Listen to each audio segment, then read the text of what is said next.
Great. I hear everybody. So at 6:30, I'm going to call the meeting of the Oregon School District Board of Education to order.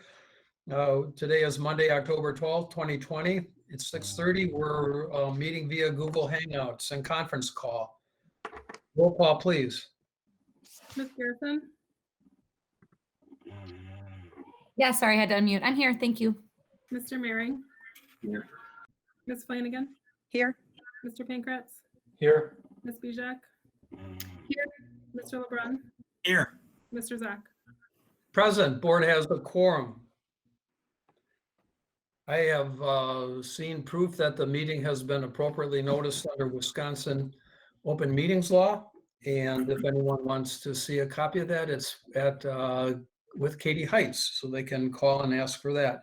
The agenda tonight consists of our usual agenda items and then 4 informational items: opening of school updates, summer school report, report on professional development pathways, superintendent reports, then a potential closed session.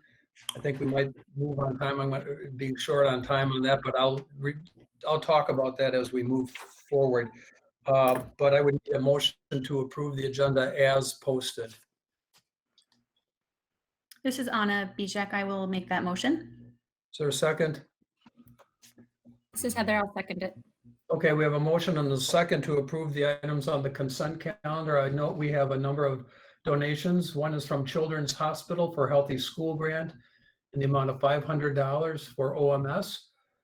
Another one from Wisconsin Masonic Foundation in the amount of $1,000 for the ACT Kind Scholarship Match. The Oregon Masonic Lodge, $500 for scholarship. Children's Hospital for Healthy School Grant of $500, another $500 for Netherwood Knoll. Oregon PTO, $10,500 for Netherwood Knoll for the 2020-21 school year. And Friends of Oregon School District in the amount of $25,000 for Connecting Oregon Kids. On behalf of the Oregon School District, we thank you for those generous donations to make us a better place. Some significant donations there. With that, call the roll, please. The motion is to approve the items on the consent calendar. Mr. Zach, do we need to approve the agenda first? Did I miss that? Yeah. This is Tim. I move to approve the agenda.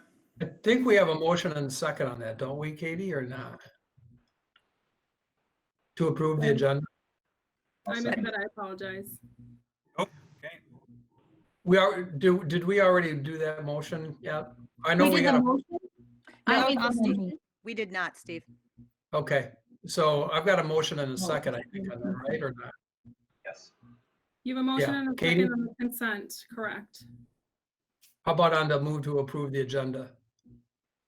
Tim just moved and I'll second. It's Krista. Thank Okay. you. There we go. Sorry about that, everyone. It's okay. Call the roll on that.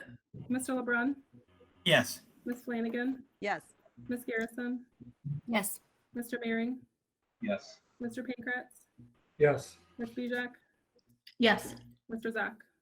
Yes, we have an agenda approved. Now we'll go to the consent calendar motion, which is got a motion and a second on the table to approve those items and the donations I had identified. Call the roll on that, Katie. Ms. Bijak? Yes. Ms. Garrison? Yes. Mr. Maring? Yes. Ms. Flanagan? Yes. Mr. Pankratz? Yes. Mr. LeBrun? Yes. Mr. Zach? Yes, those items are carried by a unanimous vote. That takes us to item B, informational items. A couple things on that. First of all, just so people know, we've gotten a lot of emails in the last several weeks, and longstanding board protocol and one reaffirmed during this year's orientation session that we have to work on the upcoming year with our new board members is that we try to answer those with one voice so that we don't get everybody answering them and we lose them in the shuffle. So our protocol is when we get a generalized informational or question email is to forward it to the president or make sure the president has it, then it gets forwarded to the superintendent for a response. And so that's what we've been trying to do through the process in the last several weeks when we've got a lot of emails. And we've tried to catch them all, and I think Dr. Bergstrom's tried to catch them all. If we've missed them, we apologize. It's just there's been a heavy volume and a lot of stuff going on. So thanks for being patient with us, but I hope you understand that's been our board protocol.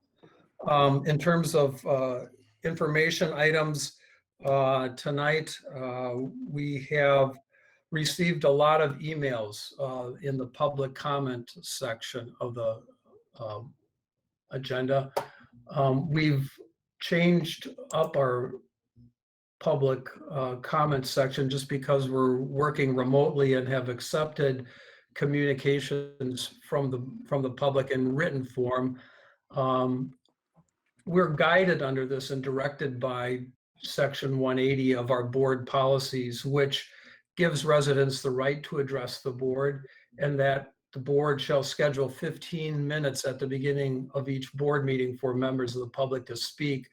And this time may be expanded for up to 1 hour at the discretion of the president. So I'm exercising my discretion tonight under 180 to extend the time period for public comment because we've got a significant amount of emails. We think we can get through them. Chris and I looked at them. We've tried to identify all those that have asked to be read tonight. And so we're going to plow through those and do those hopefully within the 1 hour. If we hit the 1 hour, we have to stop by our policy.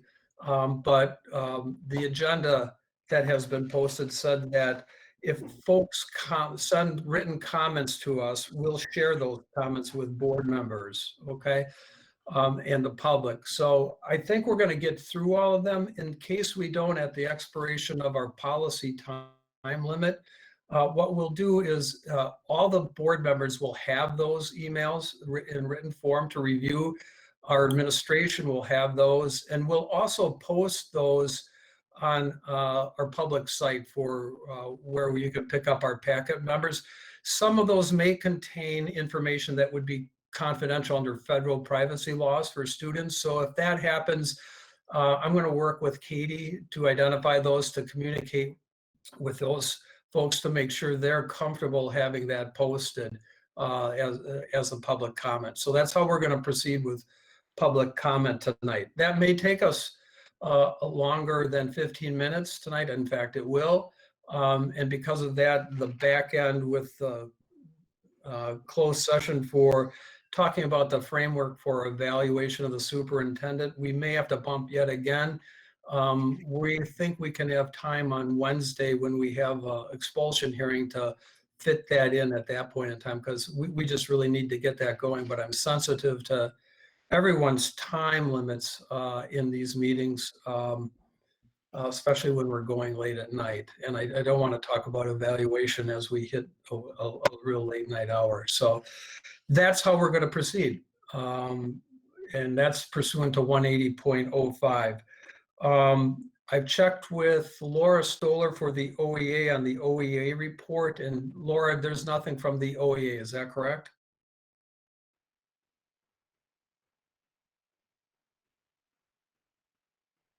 Yeah, she indicated that earlier. So there was nothing from the OEA. Yep, nothing from you guys That tonight. is correct. Sorry. Okay, thank you. And then we have student report. We have Andrew and Chloe on, and I said I'd move them up early in the agenda, just sensitive to their time as well to give a student report. So Andrew and Chloe, the floor is yours. All right. Well, the Student Council has been busy working on some new ideas for a virtual homecoming week, maybe having some class competitions. So we're really excited to get working on that. We also are organizing a new student lunch, virtual lunch next week. So new students to the Oregon School District will be able to meet with people in their own grades and just kind of connect and meet some new faces. So excited for that. And Andrew's going to talk about a few other things going on in OHS. Okay, Yes. Andrew, go ahead. So Thanks. as to my knowledge, there are other clubs that have also started to meet now. I'm in the talks with MALUN to try and get that started. I know the Multicultural Student Union is having meetings, and I know that Drama Club is active and they're trying to put on a virtual musical, however that may look. So students are really starting to adapt and try to make the most out of it, which is really what we want. we also do still want to focus on the education, but I think students now realize that they're in it. This is the school year, whether they like it or not, and they're trying to adapt the best they can. So I think it's been an improvement for a lot of them, and I think a lot of them are looking forward to see how it will improve and how their overall high school experience will change as we're online. Great. Anything more, Andrew? Okay. Not that I can think of. No, I think that should be good enough for this week. Great. Thanks, you guys. And you can hang out with us, or if you guys are crammed with homework, you can kind of multitask however you want, okay? Okay. Great, thanks. All right, so that's going to take us into the communications from public and the emails. And we'll begin at 6:41, and Krista's our clerk, so she's assisted me with this in terms of identifying emails that we received that were requested to have been read this evening, and putting them in order, and we're going to split those up. So I got the first batch, right, Krista? You do. So I get to go. We received an email from Andrea Bilo, who has said, "Dear members of the school board and Dr. Bergstrom, in light of the continued push by some parents who feel that this current situation is unfair and children need choice, I would like to again offer support from our family. The situation is hard for everyone, but the numbers speak for themselves. With positive cases popping up in our district, even with extremely limited in-person school, makes it unthinkable to imagine what would happen on a larger scale if the school opened to a larger in-person format. The photos of teachers and student families participating in non-social distancing events that came through social media feeds are enough to make it clear that keeping students safe in classrooms is an illusion. It would be great if efforts could be focused on families in need with lack of access to resources, mental health support for struggling students and staff, and ongoing improvement of the online classroom.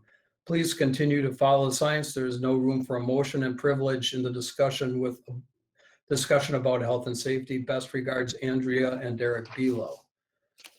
We received an email from Molly and Tony Vidal. "Dear Dr. Bergstrom and school board members, this weekend new yard signs began popping up throughout our community, yard signs that called for OSD to bring kids back. Needless to say, it was confusing considering Wisconsin is now nationally recognized as a COVID-19 hotspot. But just in case you are actually considering this demand by a small but loud group in Oregon, we wanted to write today and urge you to continue to follow the signs. We have 2 elementary age children who go to Netherwood and are part of the phased-in program. Recently, both our children began going face-to-face a few hours, Monday, Tuesday, Thursday, and Friday, and has been a constant source of anxiety as we watch the COVID numbers within our district and our state rise. Yes, it has been nice to have our children able to interact with their peers and have meaningful choice with their teachers, but not a day goes by that we do not second guess our choice to do phased in, because it is a choice that knowingly puts our children and teachers at risk. We know we are not alone in saying that a few hours of normalcy for our kids is not worth the risk to people's lives. Finally, there is certainly also an argument to be made that virtual school is a burden on already strapped families, particularly in situations where both guardians work or there is a single parent. There's no doubt this is a fact, and one that we continue to struggle with in our own home, but it's not the responsibility of a school district to be childcare. However, it is the district's responsibility to provide quality education and to keep children and staff safe while in your care. The USD is delivering on both of those responsibilities, even in the face of an unprecedented pandemic. The science is showing us that children can get sick. Science is showing us that we do not yet know the long-term effects of this virus. And the science continues to show us that the virus is willing to take the lives of people of all ages, races, and backgrounds. Please continue to listen to real science, not the skewed data of a loud minority, and continue to put the health and safety of our children and OSD teachers and staff first. Thanks for all you have done and continue to do for our community." I have one from Andrea I. Martin Fee, MD. "Dear Dr. Bergstrom and members of the school board, first, I'd like to thank you for all the thought, time, and effort you have put into keeping our children, teachers, and community safe over the past 7 months. Though usually we have the luxury of focusing on how to continue to improve on education, and support in our district in the absence of an obvious direct threat to us all. You are aptly recognized that basic safety truly must come first when we are in the midst of a global pandemic. As a parent and as a physician, I appreciate that. Now more than ever, we must continue to listen to the experts in guiding us about what is safest for our communities and our schools.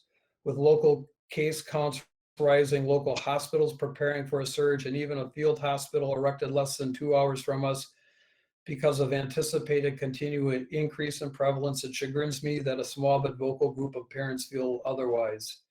In Oregon, we are fortunate to have John Temte, MD, PhD, a nationally revered expert in viral transmission advising us. His data enforces that schools pose a very high risk for viral transmission. I was thrilled when I learned he was one of our OSD's advisors, as I trust his advice implicitly. He lives in and cares about our community. My own observations revealed that children will be less than perfect in math scoring performance in a school setting. I will be thrilled when we can bring back our kids, but now is not the time. There is simply too much at stake. Respectfully, Andrea I. Martin, by MD. An email from Dana and Jeff Hubernaus, and I apologize if I'm not getting names right. Hi, team. I just wanted to write in support of the tough choices the OSD has had to make. I applaud you for doing the hard thing, even though it's not always the most popular choice. My husband and I are both nurses working in the thick of COVID-19 patients. We see what damage this is, the potential to inflict. While we understand it's likely that the vast majority of people will do well and recover, those that do get sick often suffer from irreparable damage and/or death. We appreciate the care given to OSD staff and students when choosing safety first. School time is replaceable, health and humans are not. Time and again, we have heard that we do not have enough teaching staff to support in-person instruction and virtual instruction. It is obvious that if we offered the choice for kids to return to the classroom on a grander scale, we would sacrifice the instruction for the kids who are still virtual. That doesn't seem like an equitable trade. We are a community that has a lot of privilege in many different ways. May we always use it towards equitable solutions instead of tactics that hurt others. We have all been given a choice for school this year. Some have made the choice to receive online. Some have made the choice for phased restart. Some have made the choice to homeschool their kids, and some have made the choice to leave the district. We have all been offered several choices and choose the best for our kids given this unprecedented situation. Thank you all for offering the best choices that you could. As I asked my oldest, who is starting his senior year at home in his bedroom, if he is angry that this will be what his senior year looks like, he offered these words of wisdom: Mom, as long as we're all safe, I can do school anywhere. An email from Jennifer Benrafa. Dear Dr. Bergstrom and Oregon School Board members, I'm writing you today to address the topic of returning to school. I'd like to thank all of you for continuing to consult the Public Health Department and following their guidance. You are absolutely doing what is right for our kids and our entire community. As a CNA at UW Hospital, nursing student, and a parent of 3 kids, I have seen this pandemic from a few angles. I want nothing more than to see my kids back to school and activities like they were before. I truly believe they learned the best in school. I'm also fully aware that returning to normal is just not possible right now. Those of us working in hospitals watched the numbers and waited for the surge this past spring. Most of us were full of anxiety about the unknown and the worst case scenario. Thankfully, our community pulled together, stayed home, and prevented the worst case scenario. Today, we are again in the same boat, but this time we know it's coming, and all we can do is brace ourselves for what's to come and hope that more people follow the advice of the experts and try to limit the spread. We watch as towns and cities all over Wisconsin throw caution to the wind and return to school, work, and bars as if the pandemic's over. The results have been devastating all over our state. I ask that you continue to follow the guidance of the Public Health Department and do not expand any in-person schooling at this time. I truly look forward to when we can safely bring back our kids, but we just haven't reached that point that we can do so safely. Thanks again, Jennifer Benrafa. Dear School Board, my name is Jackson Umhofer. I'm in 8th grade at Oregon Middle School. Here are some reasons why I think we should be back in school. I've noticed through the first couple of weeks of online school that it is nowhere close to what it usually is. I feel that in most classes, I am not getting the education to prepare me for high school next year. There are some classes that are not possible to do successfully in an online environment, such as tech ed. In tech ed, we are supposed to be building things and getting more hands-on activities. However, online, we are just getting worksheets.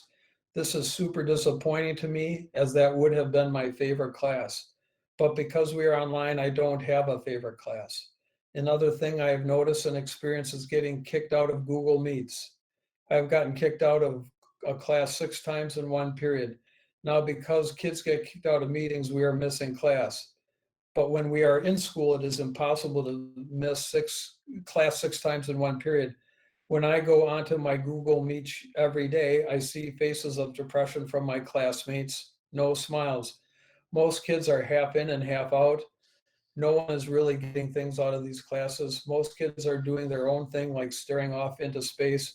Kids are also stuck sitting in their rooms all day and every day. I log onto every class and see the same thing every time. Kids who seem like they don't want to be there. If we were in school, the kids in classes would never stop smiling or laughing. Most of the time, the teacher has to tell the class multiple times to stop talking. I miss this. With online school being a thing in Oregon, kids who are younger are nowhere close to getting their learning in either. I have a little brother who's starting first grade this year. He gets the minimal learning. He now has started to go back 2.5 hours in the morning. While if we were going full on back to school, he should be going to school for 7.5 hours every day. There's a super big gap between those 2 times every day. My little brother has Down syndrome and doesn't get enough learning each day to be a successful first grader at Prairie View. I watched him struggle way too much in the spring and now this fall. He deserves to be in school as well. As an 8th grade class, we are struggling. A very disappointed 8th grader, Jackson Umhofer. Dr. Leslie Bergstrom and school board from Adrian Ellert. I am Adrian Ellert, parent of Ashlyn Ellert in 7th grade and Anthony Ellert in 10th grade. I'm writing you as a parent frustrated and disheartened by virtual schooling. If you had to rate how my kids are doing in virtual classes, they are getting by. They're getting up every morning, logging on to classes and turning in their assignments on time. But bit by bit, they are falling behind. Neither there nor I expected virtual learning to be so emotionally draining, nor did we expect the schedule to be quite so demanding.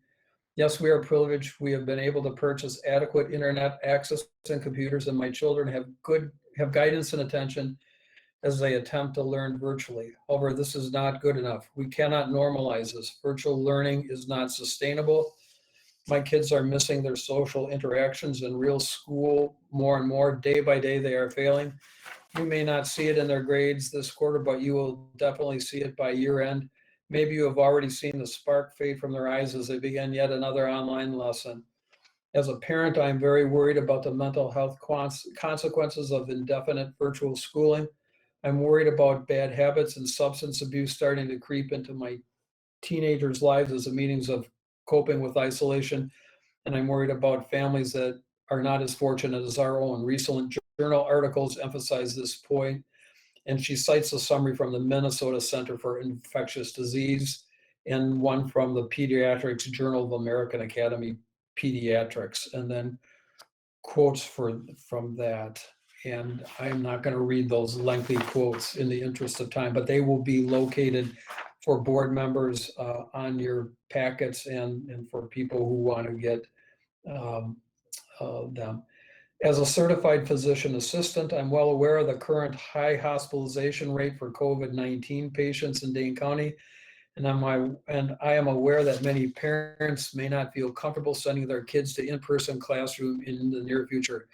However, we must keep in mind that the number of positive COVID-19 tests in Dane County has been declining since its peak in mid-September. If this wave of disease follows past trends, the hospitalizations will plateau in the next few weeks. If we all continue to wear masks, socially distance, and wash our hands, we can hopefully see cases in the county decline further. Local school districts are considering and are having started hybrid education, recognizing that virtual education is not working well for many families and that most vulnerable children are suffering the most negative effects. Many schools throughout the state and country have successfully reopened without disastrous consequences. A safe and effective vaccine may not be widely available for years. COVID-19 will likely continue to surface in Dane County for the foreseeable future. Meanwhile, our children will continue to grow and develop with or without public schools. I deeply empathize with the challenge that the pandemic places on public school. We have faced similar challenges at the hospital where I work. Workflows are new and in constant flux. PPE is in short supply. Nationally, we face a lack of leadership and funding for appropriate testing and contact tracing. All Americans have seen the world's upended by the pandemic. Yet for the sake of our children, we must persist. We continue to strive for excellence. We must continue to strive for excellence. We must continue to look beyond the bounds of what we think is possible and seek solutions for the families of the district. I'm asking the board to then vote on solid, measurable, and definite plans. I'm asking the board to look critically at public health data and think critically about the current metrics and what they mean for the long-term well-being of our children. I'm asking the board to look at the data from similar school districts to inform decisions, and I'm asking the board to create a plan that gives parents some choices moving forward regarding virtual versus hybrid versus in-classroom education across all levels.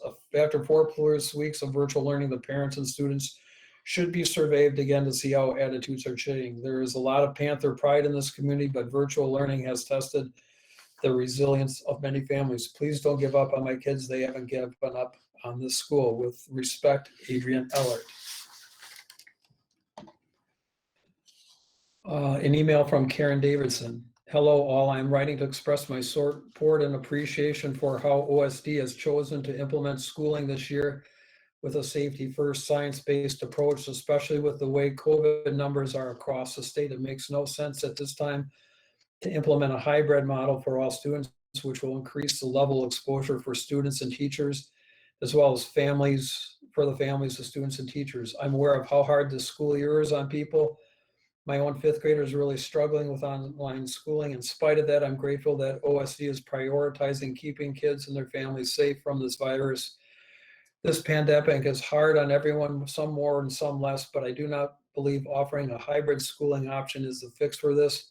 Working towards equity for all, access to schooling, Wi-Fi, enough food, school materials, and keeping kids safe and basing decisions on best scientific practice should remain the primary goals. You have my permission to read this letter. Karen Davidson. Coral Goplin. Dear Dr. Bergstrom and OSD or Oregon School Board members, I would love for my email to be read into the record at the OSD board meeting on April 12th. I appreciate it and I recognize you will have a lot of reading aloud to do, and I'm sorry to be adding to it. First, thank you. What a time to serve our community in this critical position. I'm so thankful for the ways that you are sacrificing for all of us. As a parent in the Oregon School District, mother of 2 boys enrolled in Oregon Online, and hopeful as many of us are that we will be able to return to in-person instruction someday, I want to state that I support the decisions and caution our school district is exercising about returning to school in person. My family lives in town, and any community spread that occurs will impact us, our neighbors, and our remaining normalcy. I recognize and acknowledge the many ways, social, emotional, as well as academic, that this pandemic and online learning has impacted our students. As an adult, the move to managing my workload and direct reports remotely has been difficult and in many ways awful. I know that I, with 30+ years of humaning, I'm struggling. I can't imagine the impact on the tiny humans in our community. And when I think about that impact, I do not question the decision of the school board to continue to follow the DHS guidelines and recommendations. Instead, I wonder how I and my small family can help support those in our community who are struggling more than we are. Please know how grateful I and my family are for all the hard work you do. From Stephanie Osborne. Leslie Bergstrom and Oregon School Board members. On September 27th, I wrote a letter explaining the impact continuing virtual learning is having on my children and our families, the desire to have an in-person instructional option provided within our district. Although I did not request a response, I was disappointed to receive only one response from Dr. Bergstrom. Not a single board member responded acknowledging my concerns. In this letter, I will be more direct. I would like the school board to read this letter at the school board meeting and address the following concerns. At the previous school board meeting, it was discussed that there would be a survey evaluating how our district's current plan is working for families. 2 weeks later, survey has still not been sent. When should we expect to see this survey? 2, one argument against in-person education is the safety of our teachers and communities and fear of COVID transmission within the school setting. Research is finding that schools are not the hotbed of transmission that they were feared to be. Please address the preferences of our teachers. Do they want to be back in the classroom or do they want to continue teaching remote learning? I'd like to see our teachers surveyed in the creation of a solution that works for every party involved. School boards in our neighboring districts have all weighed in on the decision-making process for their districts regarding in-person versus remote instruction. I understand the structure of our board is different than other districts, but as publicly elected officials, where do you all stand on this topic? You all were elected to represent the community, including me, my children, and our desire to have in-person education option. I would like our board members to express their stance on the topic as well as their supporting arguments. I'm aware of several families that are moving their children out of Oregon school district homeschooling, attending private schools, or open enrollment in other districts who are providing in-person instruction. Please address the number of students OSD has lost and the financial ramifications of these losses. What experts are providing guidance to the OSB and Dr. Bergstrom? We have many exceptional community members in Oregon in a variety of career fields relevant to child development, health and wellness, and learning during this pandemic. Are these experts being consulted? Are we ensuring our consulted experts aren't politically biased? Are we looking at all the consequences of continued remote instruction? A few to note: socio-emotional development, vision, physical health, mental health. Please compare the negative effects on our youth and the likelihood of occurrence of COVID versus the negative side effects of continued remote instruction. Are we as a district meeting our direct pupil instruction hours requirement as set forth by the state of Wisconsin?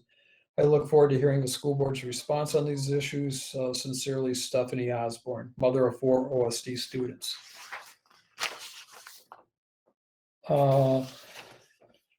Dr. Bergstrom and board members, Beth Melcook. I'm writing to you today as a concerned parent of 2 OSD students, a community member, and a former social worker in Child Protective Services. One of my biggest concerns, in addition to the educational and achievement gap that continues to get wider due to our only virtual learning option, is the emotional, social, and safety risks that are being disregarded when we view our children only as disease-carrying statistics. It's time to take a holistic look at what they need. As a previous social worker in Child Protective Services in Dane County for 7 years and having a master's degree in social work, I will tell you that we are doing our at-risk students a greater disservice of not having the safety net of school support, eyes on them, mandated reporters to protect them and services than the risk of them contracted the COVID-19 virus, let alone dying from the virus. There is a plethora of research and professional medical statements regarding the risk we are putting our children at by not allowing them the opportunity to return to in-person learning. As indicated in previous emails to the board, the CDC, American Association of Pediatrics, and the American Academy of Child and Adolescent Psychiatry have recognized that education and social opportunities are an essential component of successful and healthy development for all children and adolescents. While we cannot eliminate all risk when it comes to COVID, we can mitigate the risks that accompany social isolation. In the past weeks, you have received at least a dozen case studies of school districts in Wisconsin across the nation who are providing in-person learning options that are working for their students. In these cases, we have included comprehensive reopening plans, district COVID metrics dashboards, media reports, and resources on these schools. While I understand the challenge this presents for our district, it is clear that hard is not impossible as many other districts. Well, faced with similar, if not worse, COVID cases or deaths are making it work. In fact, many of their students are also engaging in athletics, social clubs, and they are doing it safely. Do you have any idea how painful it is for your children to see their friends one county away or across the U.S. to be playing the sport they also love or attending homecoming events while they are told it isn't safe for them? It doesn't make sense to them because honestly, it doesn't make sense. What are other school districts in Wisconsin nation seeing, hearing, and evaluating when it comes to risks that Dane County schools aren't seeing or understanding?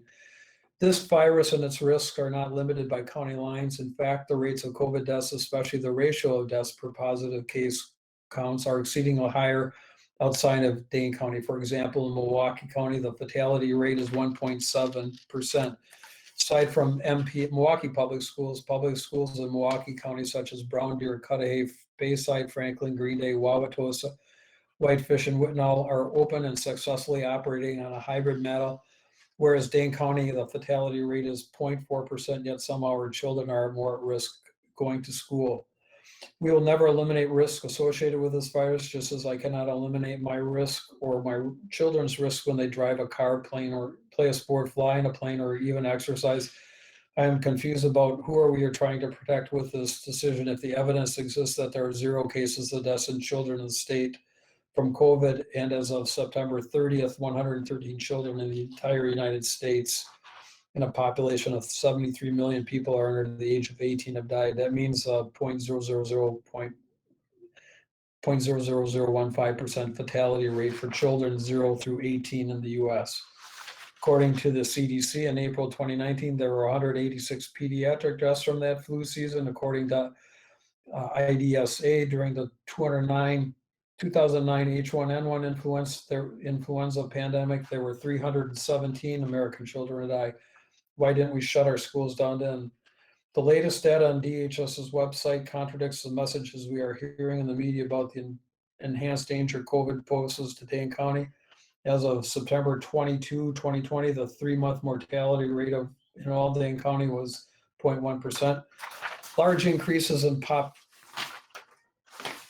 positive case counts are not leading to increased deaths. In addition, according to the dashboard, there's been 1 death in the county under the age of 40 and a total of 3 deaths under the age of 60. If we are concerned about the risk to teachers, Dane County metrics show us that risk to teachers who want to teach in person is small with safety measures in place.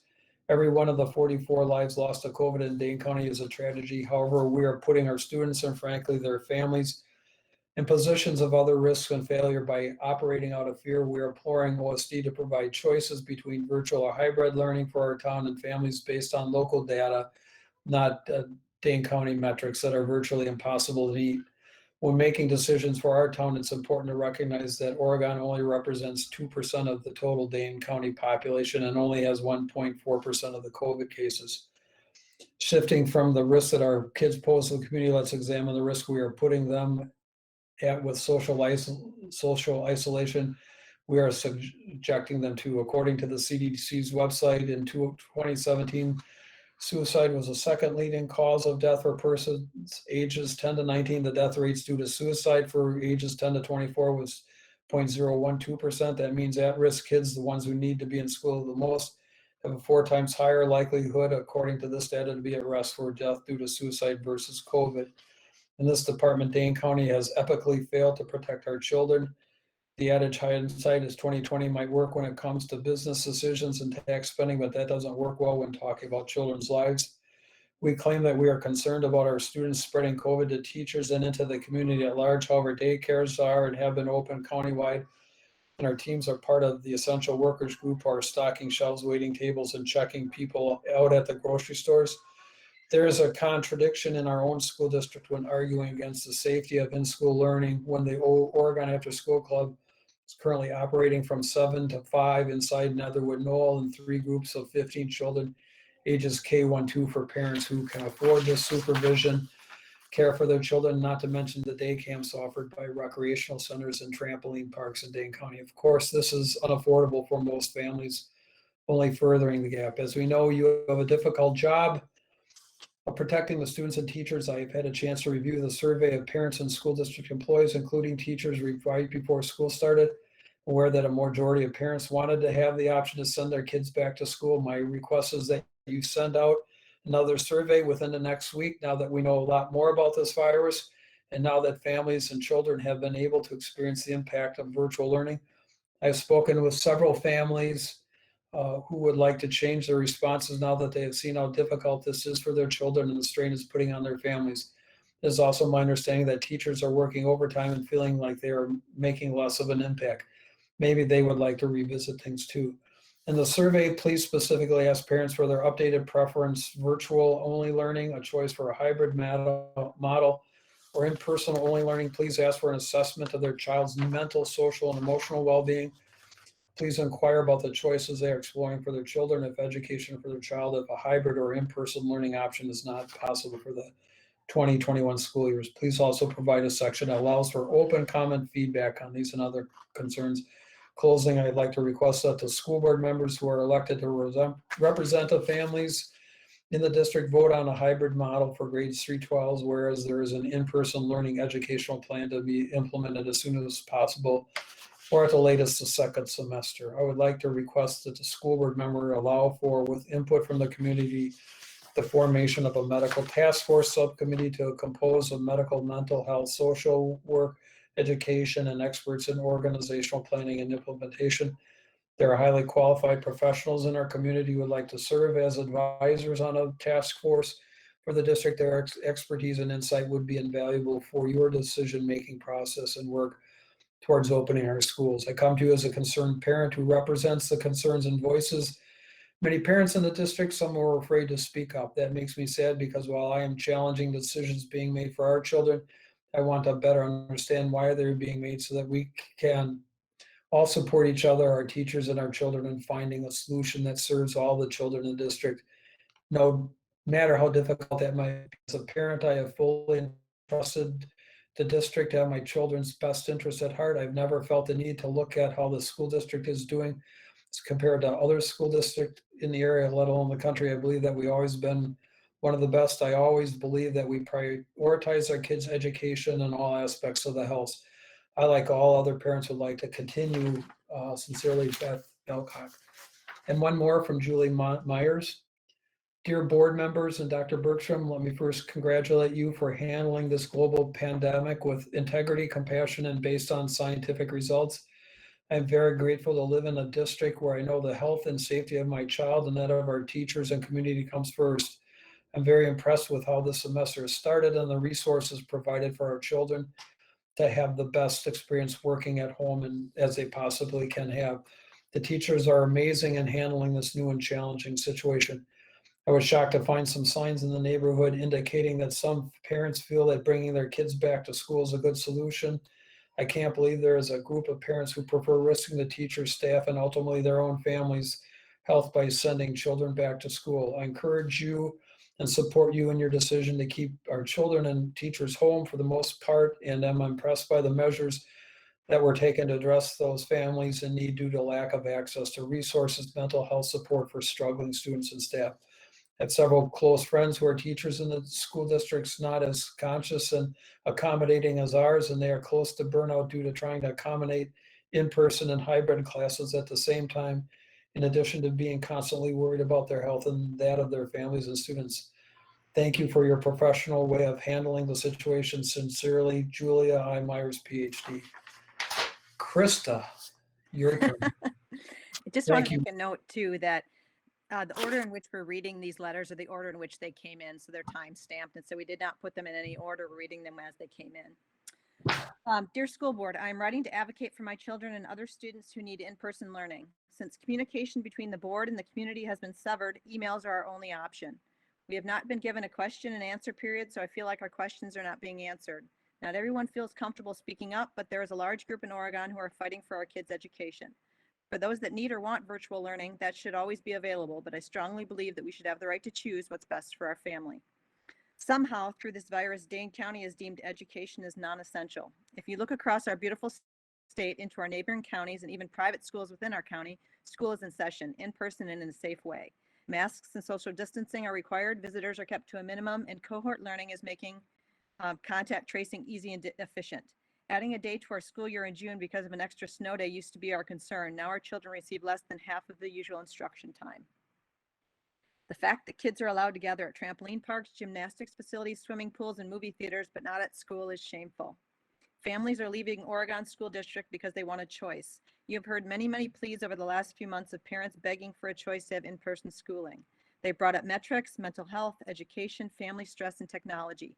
Time is of the essence. Our children's future is at stake, and parents' frustration is growing as we continue to wait for the school board and the superintendent to have in-depth discussion about how and when our students can return to our beautiful schools. Parents that need childcare are paying approximately $200 per week per child for centers such as Karate America. How many parents will continue to do this when they could pay the same amount for in-person private education at St. Maria Goretti's in neighborhood Fitchburg or St. Anne's just down the road in Stoughton? How many parents will choose to drive their children to free in-person schooling in Evansville, Edgerton, or New Glarus, all of which are just outside of Dane County? By not offering a choice, you are forcing families to leave the Oregon School District. How many students have open enrolled or opted for homeschool since July 30th when the district announced an all-virtual start to the school year? How many more need to leave the district before the board will take a vote on providing parents a choice? No one asked for this pandemic, but here it is. Community members, business owners, and school boards across the country have had to make tough decisions.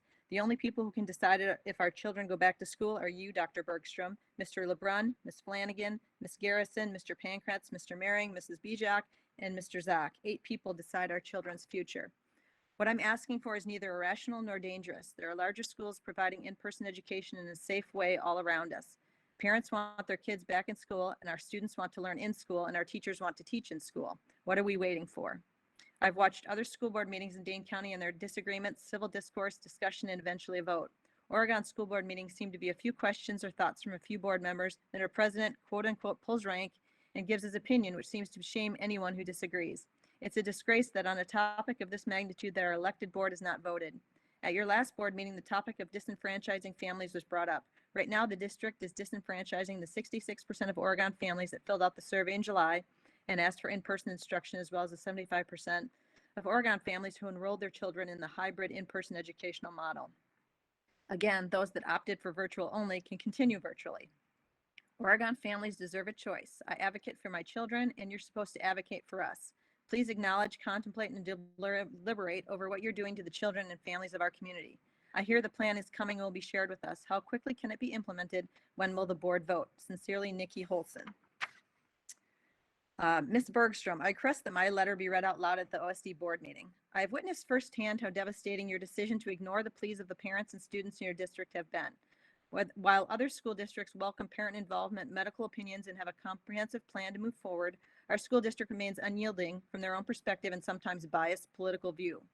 You have been elected by your community to represent your constituents and, most importantly, to provide a nonpartisan, robust education for the children in your district. I raised my children in Oregon, and as adults, they and many of their friends returned to Oregon because of the highly valued school system.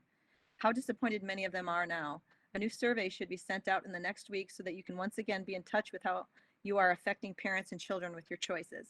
Where I once held teachers to the highest esteem and considered them essential workers, I now doubt myself.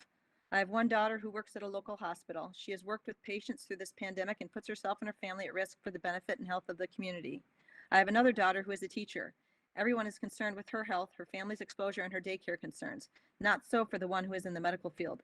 I'm sure the same is true for other essential workers such as police, firemen and women, grocery store workers, truck drivers, etc. So the big question is, are teachers essential workers? The children coming to school are much less of a risk to the teachers than patients are to employees at the hospitals. And as for protecting the community, you are forcing grandparents out of the safety of their homes to help with grandchildren's online schedules, or even worse, the safety of young children whose parents have to make difficult choice of providing for their family or leaving their kids home alone. You need to move forward on getting these children back in school, not only to advance their education, but also for the social and health implications for them, their parents, and the community. Make the education of our children your priority. It's what you're elected to do. Sincerely, Kay Mills. I would like to thank the Oregon School Board or School District for putting the health and safety of our families and communities first during this pandemic. As a parent in the Oregon School District, I am very much looking forward to when we can return to in-person instruction, but with the rising cases in Wisconsin, it is clearly not a safe time for that to happen. I support the decisions and caution our school district caution our district is exercising about returning to school in person. Thank you, Jesse Joplin. Mr. Zock, I have attended the last 2 board meetings and have also had several email exchanges and informal conversations with Dr. Bergstrom and other board members in the past 3 weeks. I'm sure by now you are aware of my and the Bring Kids Back stance that our kids deserve a choice for in-person schooling. We are not advocating that all kids return to in-person.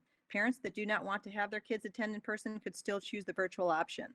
During board discussions regarding why you have not chosen to implement an in-person option for grades 3 to 12, I have heard you, Dr. Bergstrom, and others raise concerns about the safety of parents and extended family. While safety of our extended community is an issue, the responsibility for this falls on the adults in the community and not the school board.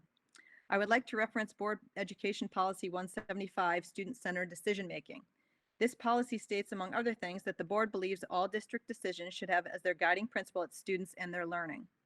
Knowing the importance of in-person learning, the inferior quality of virtual learning, and the scores of reports documenting behavioral and mental health issues associated with not being in person, how can you and the rest of the board honestly say you are following this guiding principle? In the meetings I have attended, this directive seems to get obscured and the focus shifts to PHMDC metrics or protecting the public. While these are important things, they lie outside the responsibility of this board. I respectfully ask that you, Dr. Bergstrom, and the rest of the school board take a minute to reread this policy and make your future decisions on our kids' education based on this guiding principle. That was Jim Schleim. Oregon School Board. I have been disappointed in the lack of focus on returning to a hybrid model now that we have the option to do so.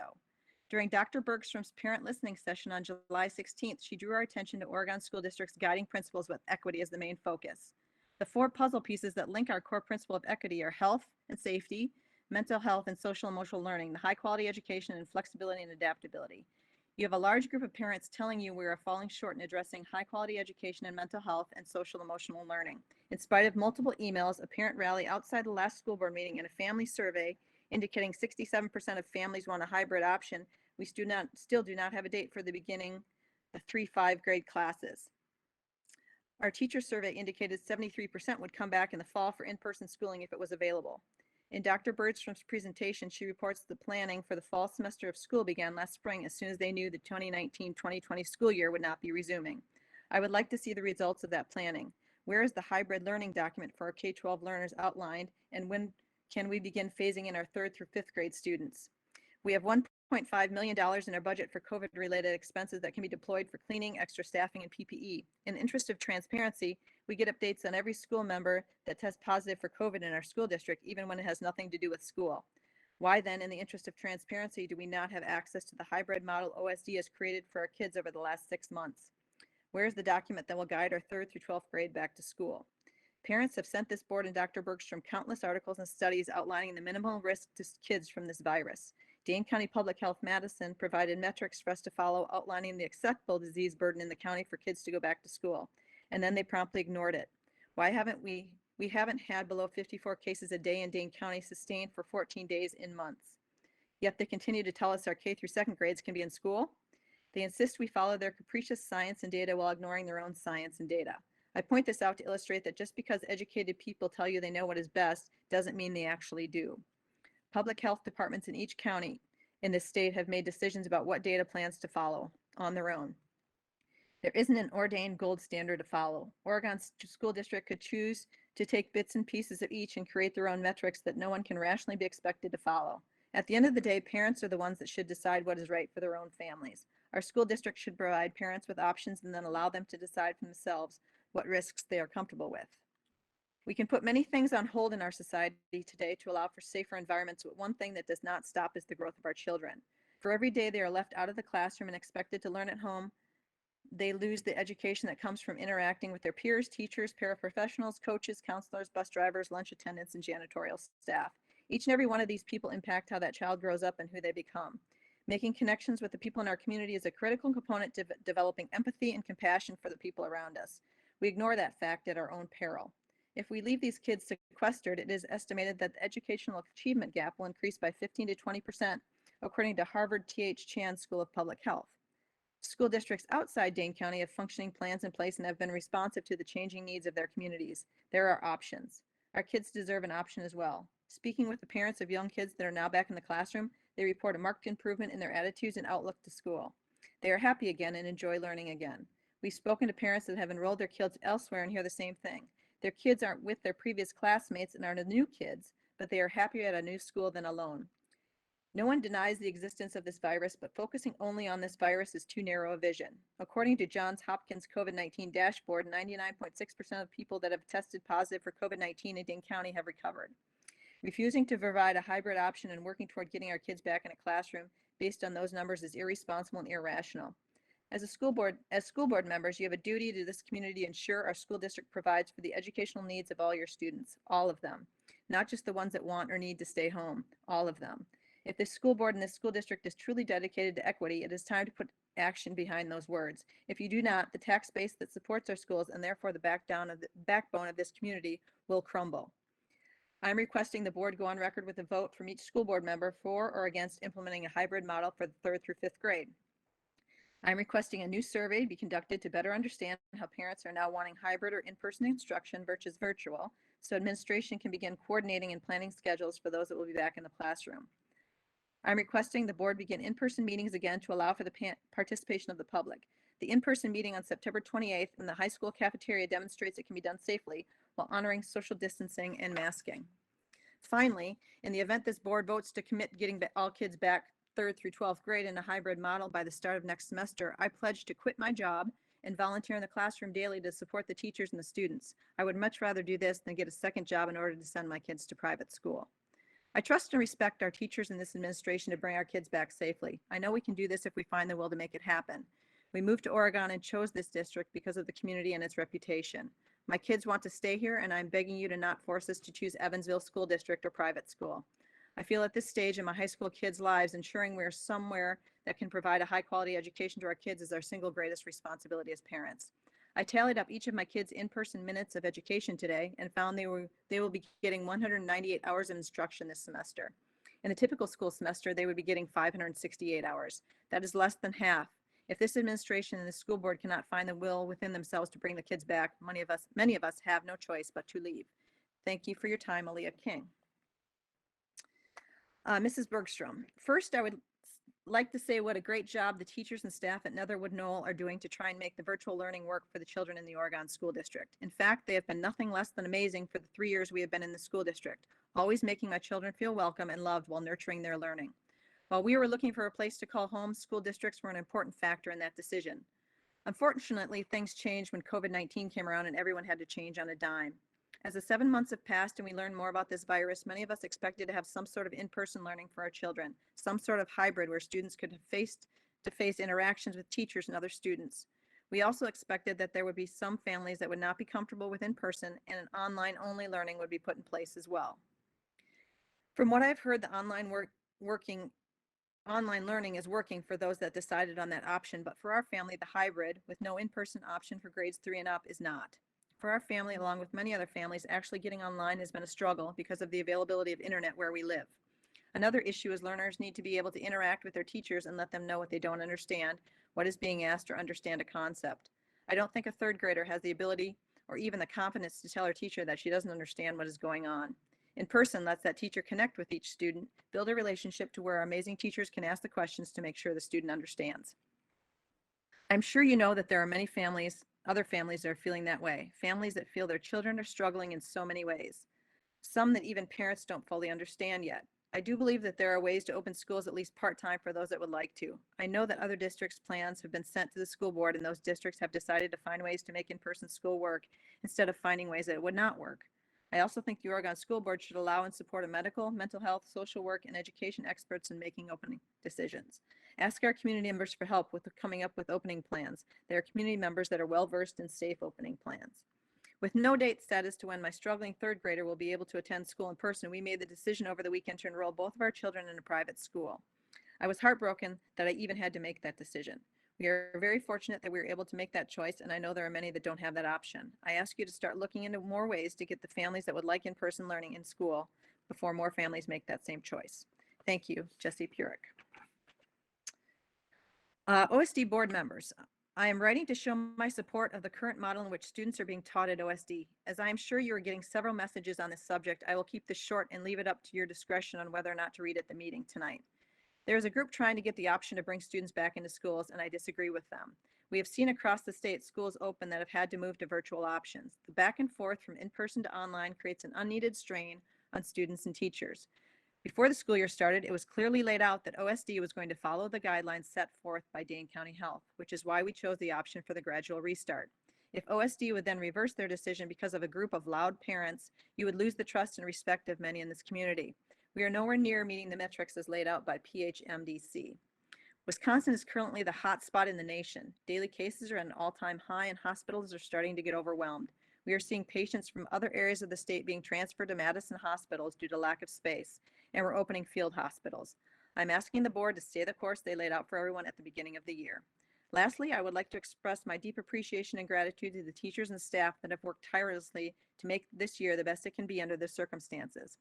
Specifically, Alexis Johnson, second grade teacher at Netherwood Knoll. Her upbeat attitude has helped my daughter keep her excitement for school, whether it is in the classroom or virtually. Jolene Washensky, seventh grade German teacher. She has gone so far above and beyond to connect with students, explain how to navigate the virtual system, and taken time to truly connect individually with her students. And Cindy Olander, principal at RCI. While we currently do not have a student at RCI, she did not hesitate to jump in and help us get connected with the new people at OMS that could help us and continues to check in on how our family is doing. There are many, many more that I could list out, but I stated I would try to keep this email short. We truly do have a wonderful school district. Thank you, Melissa Kingsley, parent of second and seventh grader in the Oregon School District. Over my lifetime, America has been a country seen around the world as a place where the lives of its citizens come first. Facing reality, I personally feel different about it. The country has become more divided across lines to a point that should be concerning if you are an American. There is an invisible war raging through the country, and the soldiers tasked with fighting this war are saying to do these things and we will be fine. But we have those that are more interested in going back to pretending that exposing the lives of our kids and teachers means nothing to them. Most of our teachers will be happy to come back to see those kids they parent most of the time. Think of it, our kids spend more time with them than they do with us. We are here debating whether to bring them back to a confined space so that they can get infected. Most of these teachers have kids who they left at home just to fulfill a passion they have for our kids.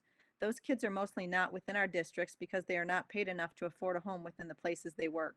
If you are comfortable with exposing your second family, teachers and supporting staff just to be right, well, remember that you should be willing to welcome the guilt of any loss resulting from bringing the kids back.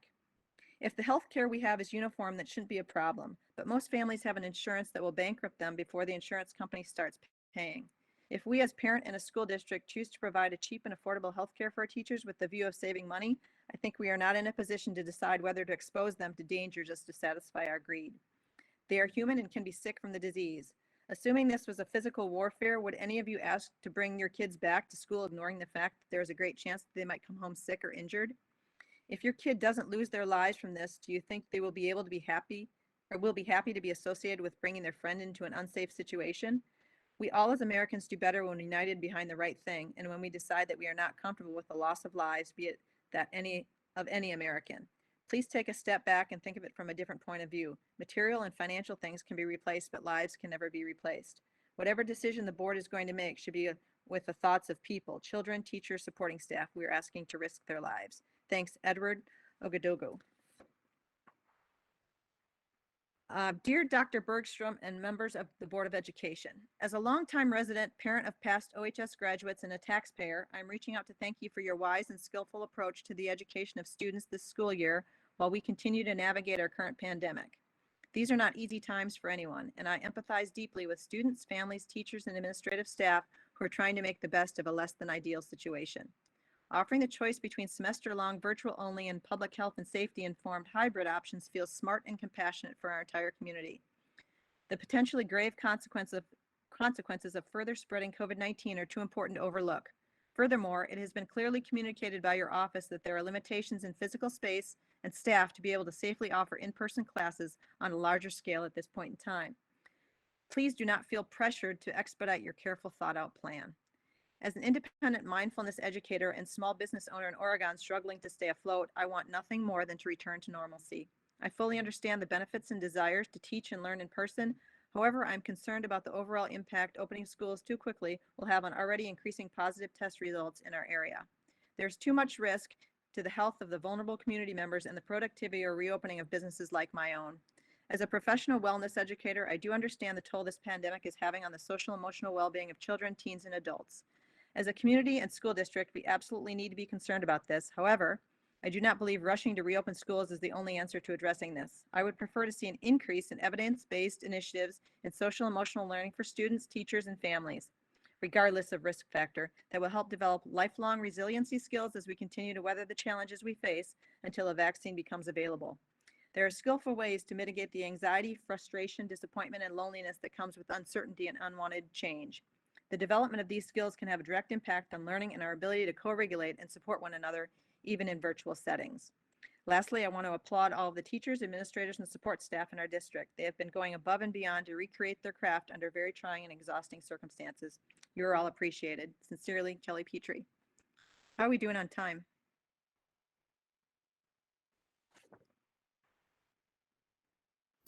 You have about 6 Like minutes. 6 more minutes. Okay, good. I think we can get through them. OSD administration and board members, I'm writing in lieu of personally attending tonight's board meeting. I'll appreciate everyone considering very seriously what I have to say. I would also like this to be read at the board meeting. I believe most everyone understood why schools were originally closed for the in-person learning at the outset of the pandemic. Since then, we have all learned and have a much better understanding of COVID-19 effects on different demographic groups as well as safety protocols.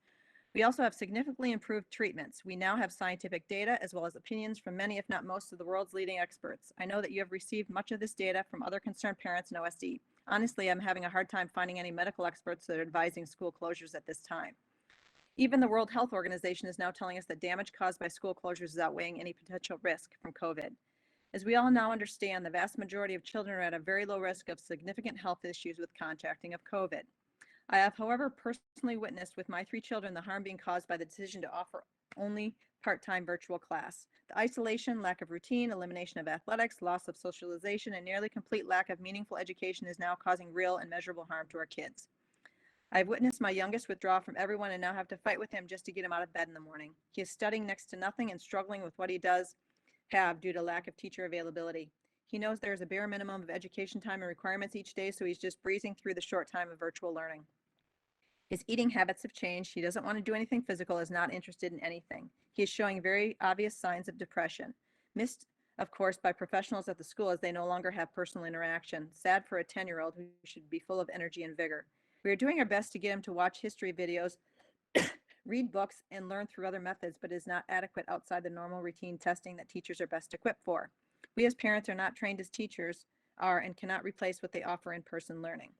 Our older kids also breeze through the little bit of work they receive and are learning next to nothing. They miss sports, friends, and being able to ask a teacher for help without playing online tag. They have issues with internet connectivity due to our rural location. They have no structure in their lives anymore. Sometimes class starts late mornings or afternoon, not a good precedent to set for high school, where they will soon need to be up and about in the mornings for either work or college. I am extremely concerned about their future once they are done with high school. While kids in areas where schools are open continue to build their education in preparation for either college or career, ours are falling behind and will pay a price for this once they become adults. We now argue with our kids routinely as we attempt to get them on devices, TV, or social media, doing this all while we are supposed to be at work. They have almost nothing to fill their time. The virtual format OSD has provided is completely inadequate. I don't necessarily blame OSD for this. The school was never meant to be virtual. I do, however, place blame on OSD administration for instituting this format when they are not being forced to by anyone. Just down the road, schools offer in-person learning. No significant difference in demographics or infection rates, only a different name of the county. You are making this decision by choice. Nobody is forcing this on us. Not an easy decision, of course, but ours to make and should be with our children's future and mental health at the top, not public opinion, data from other cities, or outside influences. We are Oregon and should make our decisions based on relevant data, which at this time shows no reason to close our schools in entirety. Our children are showing behavioral and other issues that are directly related to a vast amount of free time and lack of interaction with teachers and fellow students. We as parents have lost significant income and are forced to juggle schedules every day as we need to be home with our kids now. As you know, young kids should never be left alone all day for a variety of reasons. Luckily, we were able to make some tough decisions to be home with kids in lieu of making our normal income. Other kids may not be that lucky with parents that have no other options than to leave them alone each day. I'm not forced to choose between a sufficient income to provide for my family or making sure my kids are not left to themselves each day. This cannot go on much longer for our family. The virtual learning format we have currently is absolutely unacceptable. We track their time and study materials. It isn't even close to what we expect for our kids. Last year, when one of my kids missed school to go on vacation, I was issued letters stating we could receive truancy violations for missing too much school. Now they get a day's worth of education in an entire week. Have state laws on required education days changed? I believe everyone understands that anyone with health issues needs options. Whether it be parents, kids, or faculty, having a virtual option is understandable. We all understand this is challenging for you as much as it has been for all of us in our personal lives. We do not expect everything to be perfect or to be right in every decision made. We do, however, expect that our kids are not put last. I, for one, would be glad to take any risk relating to contraction of COVID if it meant my kids getting back to a normal life and being successful later on. I have a feeling many, if not most of our great teachers feel the same. Why do we not have an option for teachers, parents, and students that want to return to school? Board members and the superintendent are not at risk with school opening. So how about asking directly without leading questions who is willing to go back, including teachers? We should all have freedom of choice, including faculty, and a direct return on our taxes we pay for our child's education. It appears that we now are in a place where decisions being made are put our kids in last place. If this does not change very soon, our family will be taking action on other education options. We have looked at enrolling into other districts, moving to another area, homeschooling, private schools, and supplemental virtual learning. We do not want to do any of this, but are no longer willing to sacrifice our children's future or continue to lose income for a disease that has an extremely low chance of damaging our kids. Unless we are properly informed of the district's plan to offer an in-person option for families like ours, we will be leaving the district. You are now setting a precedent that will have unintended future consequences. What will we do when we have an influenza outbreak in the future that can statistically can be similar or worse for kids? We need to know that our district's focus will always be on our kids first. We cannot live in a place where we let the response to a problem be worse than the problem itself. Please do not suggest that your concerns are for parents contracting COVID from the students. We are all capable of making the choice ourselves, and just as the teachers are. Give us all the choice and let us make this decision individually. Please do not take on the role of protecting the public, instead focusing on putting our kids first. The data shows us that they are not the ones at significant risk. We can make our own decisions in our best interest individually. Other similar districts were able to open. Do you think they are irresponsible? They have a mindset that is putting kids first, and their actions taken show that. Even if they need to close temporarily due to local conditions, it seems their goal is to reopen as soon as possible. That should be our objective. Dane County's school policy has now become an outlier, not only within our state, but also our country and most of the world. Let's follow protocols that others have taken in relation to school openings, which data shows has caused no increased harm. I have a multitude of links and information available if anyone is interested in looking into facts and data on COVID in relation to school closures and school-aged children. I'm glad to share upon request, but believe you have already received this data from other parents as concerned as we are. If you have conflicting data, please share it as well. Again, I have found little data supporting closures when weighing against unintentional damage to kids, but I'm glad to look at anything that supports your position. We need a plan very soon, and we need it relayed in clarity to the community. We need to know if and when we can get our kids back in school and when we can return to our normal work schedules. I do see we have money in the budget for COVID precautions, so let's start spending it.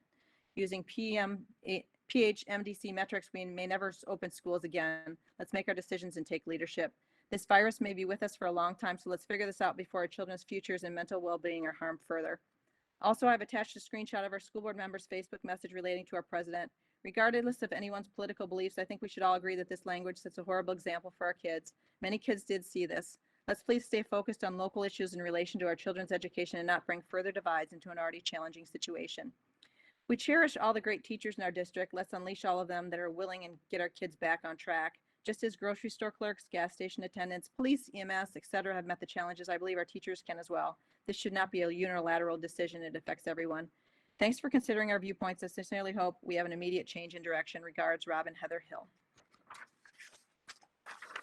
Do you want me to continue? I have 4 left.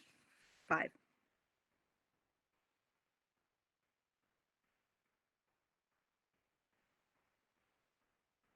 You're on mute, Steve.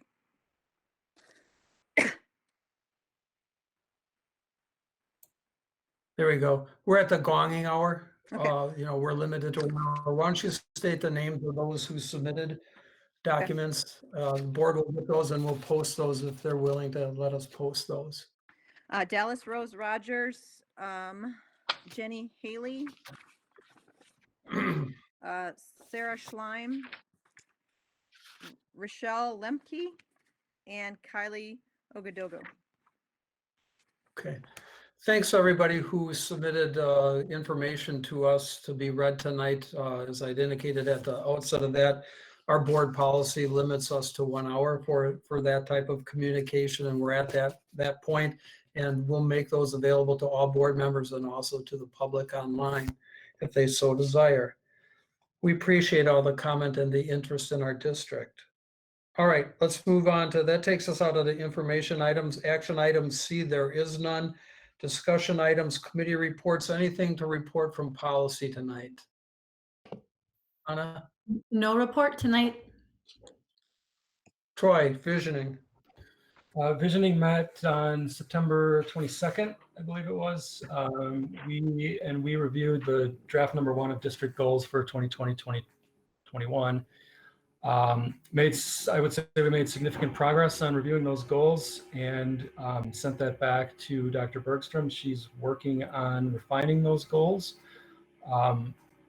I will update the board. We did have a meeting scheduled for this coming week. I think it was Thursday. We're going to push that. Dr. Bergstrom is in the midst of working on developing some of those goals, specifically the equity goal. And with the additional meetings that we have this week, we're going to push that to a future date. So you can take that off your calendars. And that's all I have. Great, thank you.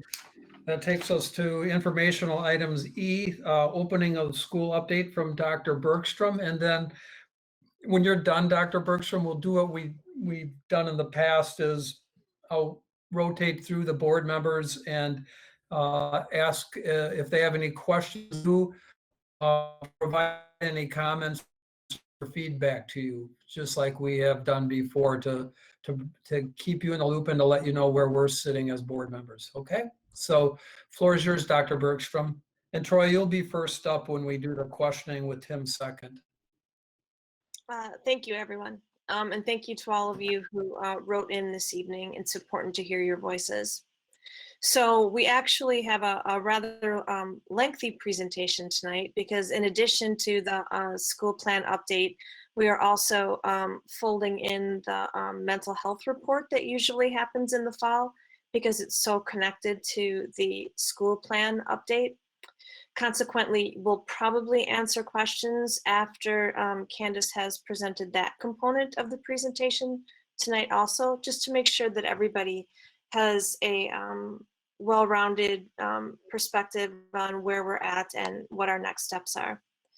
So I know people have seen quite a bit of this particular graphic, and as I discuss our plan and moving forward, I, as always, want to ground ourselves in our principles and the fact that these principles have remained constant throughout the process. And you've already seen components of each one of these in previous slideshows. Equity, of course, at the center, with the whole child emphasis as part of our values, creating an inclusive environment for our students. Health and safety is always a top priority. That commitment has not changed. And you've seen how we started out the year with a strong focus on mental health and social emotional learning, because that is really the foundation for a high quality education. And then of course, flexibility and adaptability is a constant because, and that's been pretty relevant in the last few weeks. And for that reason in particular, I want to give you just a moment to take a look at the next slide. So just an overview of how we have approached the fall thus far. Now, I know we talked about this all the way back in July, and this has remained consistent. And that is our Oregon Online students selected, and that's about 25% of our entire student body. Their families selected a full online experience for the first semester. And we will, of course, be asking them when the time comes, their preference for second semester too. And that online model will stay consistent. The model that the majority of our families opted into is the Oregon Phased Restart. And that's where students will participate in a learning format that's being implemented by the district that aligns with the public health guidance. So a little review, and now just a reminder. Our goal is no different than the goal of the people who wrote in tonight, no matter their perspective, because everybody's goal, our shared goal, is to get our students back in school. And I do believe that that is what all of us want. We might have different ideas as to how and when, but that is what we all want. If you take a look at these pictures, you can see this is what school should be for our kids, right? It should be all of these hands-on experiences. It should be all of this collaboration with one another. And that's exactly what we want to, right? We're educators. This is what we've given our entire life to do. This is what we want for our schools. But right now we are in a pandemic. And there are constraints and there are safety requirements that make school as we have been used to it difficult to impossible to do. And I'm not saying a hybrid model is impossible. I'm just saying students sitting this close to one another, students doing some of these things in small groups, those things are not what we're able to do right now. But we are able to do our very best to deliver the best possible virtual instruction we can at this moment. And for our K2s, some in-person instruction. And as we go through the presentation, I think you'll see some of the other in-person components that we are prepared to implement. Now, just to give everybody some context, because it's important to think about our phased restart students in K2. They started this week having half days in person. And that is something that has put us sort of at the pushing forward edge of the county. There are 16 school districts in Dane County. 6 of those school districts have K2 in person. So the majority of school districts in Dane County right now are all virtual. We were, I believe, the 5th school district to start the K2s in person. And if you include our afternoons once a week, then we were one of the first. So we are willing to push for in-person when public health is telling us that it's safe and allowable to do so. So with our phased restart, this is the closest thing we have right now to in-person. It's with our youngest students. And as I said, this week we expanded the in-person for the 4K through 2 grades. Our 4K students come in 2 times a week, and our K through 2 students come in 4 times a week. They're either in the morning or in the afternoon. And if you take a look at this picture of one of our classrooms, you will see that this is what our classrooms look like now, because we are being very strict with the 6 feet of physical distancing. And we'll talk a little bit more about why that's so important in just a moment. But what's working really well to have our students back in our schools, our youngest students, just being able to have them back. I mean, it's a huge relief to be able to see them in our schools and know that we're providing them with a safe environment, and we're providing them with some social interaction, because it certainly isn't social in the way we are used to. And I think that's super important to remember. It's not how it was before, but they are in school with their teacher around other kids, and we're excited to be able to do that and feel as though we're doing it safely. Now, the challenges, and there still are some, the challenges really are around illness and substitute shortage. And it's not that, I mean, of course we don't have a lot of substitutes in the pool right now, but we'll talk a little bit more about how illness becomes a challenge. And it's not just illness with COVID, it's that plus some other things, and we'll get to that in a second. Contact tracing, that's a challenge. It takes up a lot of time. I would say right now it is probably Gina Jonin's full-time job, and that does not include our 2 nurses, who at the moment are the ones who do the contact tracing for students. Gina does the contact tracing for staff. Another challenge is the number of staff we currently have in quarantine. And finally, another challenge is providing for consistent, high-quality instruction when students are in quarantine, because it's just a little more challenging than one might think to be able to do that, and do that well when we know the students are at home, but now K2's primary instruction mode is in person. So we've come up with a few workarounds, such as having our quarantine students temporarily join Oregon online classes, but we know that's not a perfect solution either. So I just really want to highlight a little bit more about contact tracing, because I mentioned that it's a process that takes quite a bit of time, and it's a really, really important process, because we are committed to ensuring that now that our schools are open, we want to keep them open, and we want to be able to continue to open more grades. And in order to do that, we have to make sure that our procedures are really, really strong. And we feel very confident about that right now. There is absolutely no lack of clarity regarding what we need to do.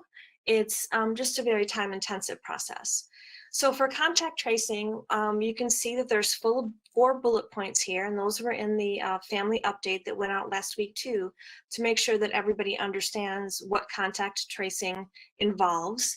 And when we say someone is a close contact, it means that their contact with the person who has a positive case of COVID is in one of these 4 areas. So for our students, it's most likely the first bullet point for our students and for our staff. Being within 6 feet of an infected person for 15 minutes or more, starting from 48 hours before illness onset, or if no symptoms, 48 hours before the date of the test. So that 6 feet, that's the reason that we are ensuring that there are 6 feet between each desk in the classroom. And that's one of the reasons that the teachers are working so hard to keep students in their desks, because that way, if someone does contract COVID, we wouldn't necessarily have to quarantine the entire classroom, unless, of course, we couldn't guarantee that they remain 6 feet apart, which honestly is the reality. We know we're talking about little children, and we're not always going to be able to get them to do everything we want them to do. So while teachers are being absolutely amazing in putting procedures in their classrooms that allow students to stay safe, we know that there may be times when students are within 6 feet of one another, and we may need to, at some point in the future, quarantine a classroom. We're just doing everything we can right now to make sure that doesn't happen, because we really want to ensure continuity of instruction. We want the kids, once they're in the school, just like we want our students who are in the virtual classroom, we want there to be some continuity in what they are experiencing, and not a lot of in and out and in and out. So here's the reality of the current situation. So as of September 1st, because we did have Ready, Set, Go conferences, so we did have in-person contact during that first week, and then we moved into once a week for our K2 students, and now we're K2 half days. So here's where we're at currently. Thus far, since September 1st, we have had 6 positive staff cases and 3 staff members who are currently out due to positive cases. Thankfully, only 1 case of a student at school who was positive for COVID. You see, we've had quite a few staff members in quarantine. And I want to assure people that the quarantine in the vast majority of cases is coming from something that's happening outside of school. However, they've been exposed somewhere outside of school, and consequently they need to be in quarantine. And that means that there are sometimes a lot of positions within a school that are going without coverage, and people from all over the district are doing everything they can to help. So when we find out a school is going to be short, the principals all take a look at their schedules, see what they can do to cover it, because we're really working hard to ensure that we have enough staff in every single building, not only to provide a safe environment, that's number 1, but also to provide that continuity of instruction. And so out of the 35 staff members who have been in quarantine since school started, 15 are currently in. And for students in quarantine, that would, of course, include anyone from our K2 group, but it includes students that we are aware of that are not in the K2 group. And when students are not in in-person instruction, public health is not required to let us know. So we don't know necessarily how accurate that 39 is, because we are really focusing in on contact tracing and making sure the numbers are right for the students that we have in person. So that would be our K2 students and a lot of our special education students who are coming in for increased services. Now, in addition to people being in quarantine or having a positive case that leads to quarantine, their own or someone in their family or someone to whom they're a close contact, the other issue is absences that are due to our caution, right? Because public health, and that comes directly from DHS, has given a symptoms checklist so that every day we're asking staff to think about this. And this is something that we've sent out to families too. You can see on the top of the screen in part 1, if you have yes to any of the symptoms in part 1, whether you are a student or a staff member, you should stay home. And you go down to part 2, if you have 2 of those symptoms, you should stay home. Now, if you look at those symptoms, you'll notice that they're symptoms that are often common with a cold, in addition to being symptoms that we should be aware of for COVID. But because we don't want people to come to school when they're not feeling ill, we're asking them to please follow this checklist. Consequently, we're expecting that there may be more absences than there might have been otherwise, because people often come to work with a runny nose. And now we probably rather, if you had a runny nose and a headache, that we want you to stay home. And that's for students and that's for staff.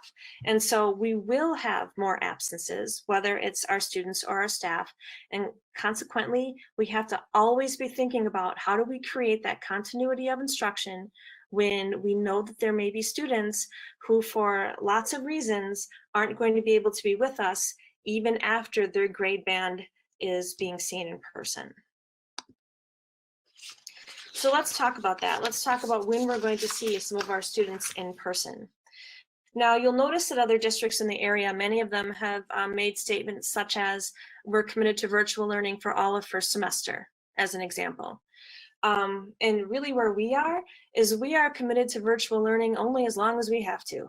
And if we meet those metrics before first semester, then we are ready to go. We are ready to have in-person learning as soon as we meet those guidelines without delay. And that's one of the reasons people often ask us for a timeline. And I'd love to be able to say that we're doing this by January 20th, let's just say, the first day of second semester. But in reality, we're waiting to meet those metrics. If we meet them before semester, then we will start in person before semester, because that is what we are committed to. We don't want to wait around if we don't have to.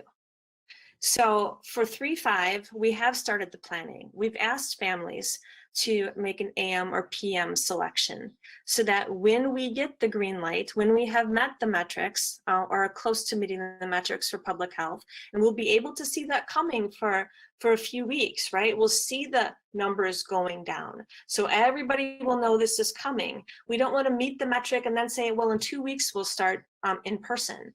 We should be able to see this coming far enough in advance so that we have everything ready and we get to go.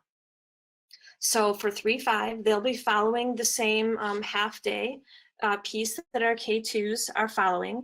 And of course, it'll be a little bit different, but for the most part, the times for in-person will be similar, as will the areas of emphasis, which for our in-person learners for K2, when they're in person, it's language arts and math. They have instruction in all the other important subject areas too, but that happens the opposite time of their in-person learning. So I'm going to go now to grade 6.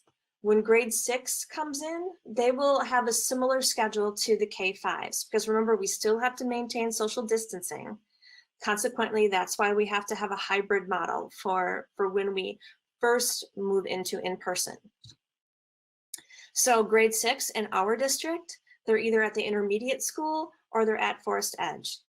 Consequently, it makes much more sense for them to follow the schedule of all of the other students in their school, as opposed to creating a very different schedule for grade 6 and to make it more like a 7 through 12.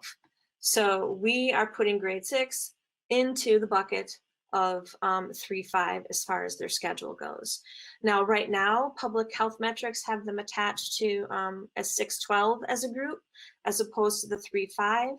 That's a piece that we're still discussing because personally, we would really love to be able to see them together with the 3-5 grade band as opposed to waiting. So now, we want to talk a little bit about our grades 7 through 12 phased restart. We know there's been a lot of interest in the in-person options for our secondary grades. So that's what we want to spend a lot of time talking about this evening. So as you can see, our guide for evaluating the alternatives, it starts off with the guiding principles, that what's guided us throughout this whole time period. And then we start looking at some really specific things, like for health and safety. And remember, I'm talking about our 712s here. We have the health and safety procedures.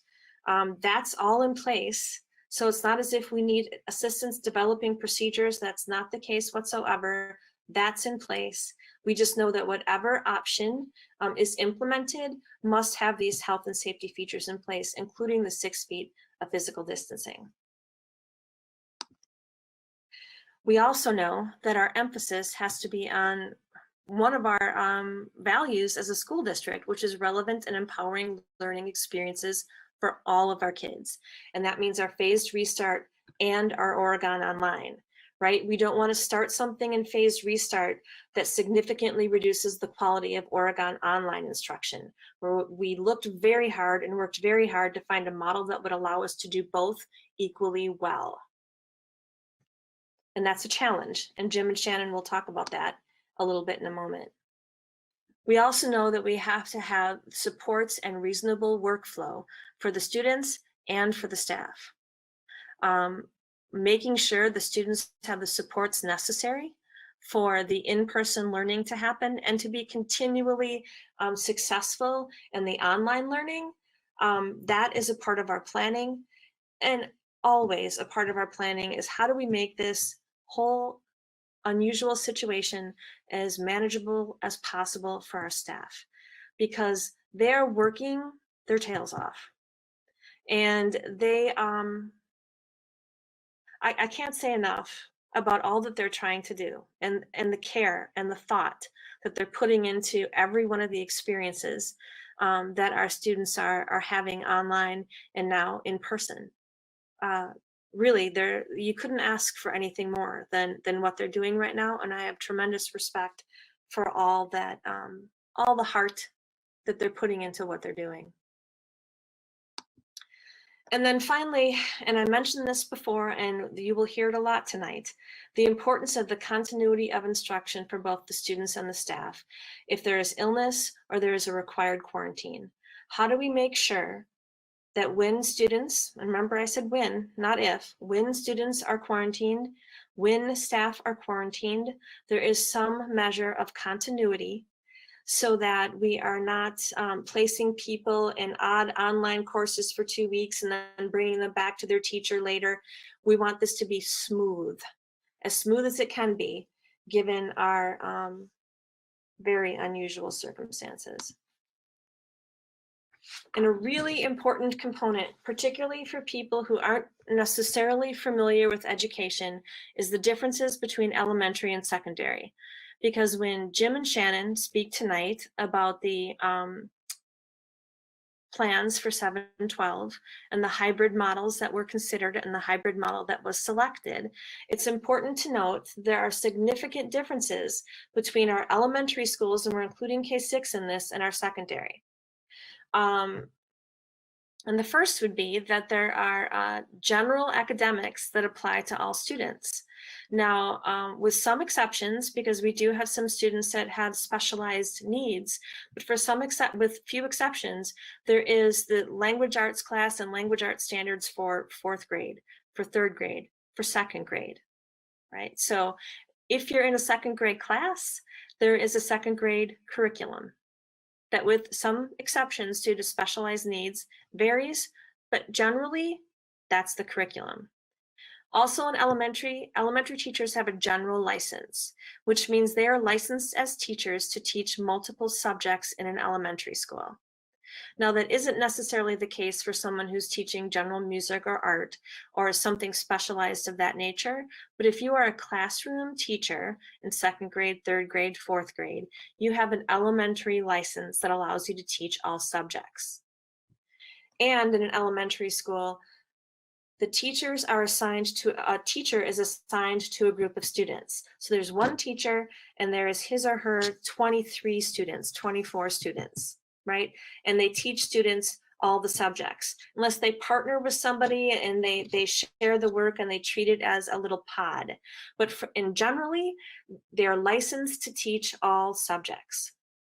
And because of that, we were able to dedicate specific teachers to Oregon Online at the K-6 level.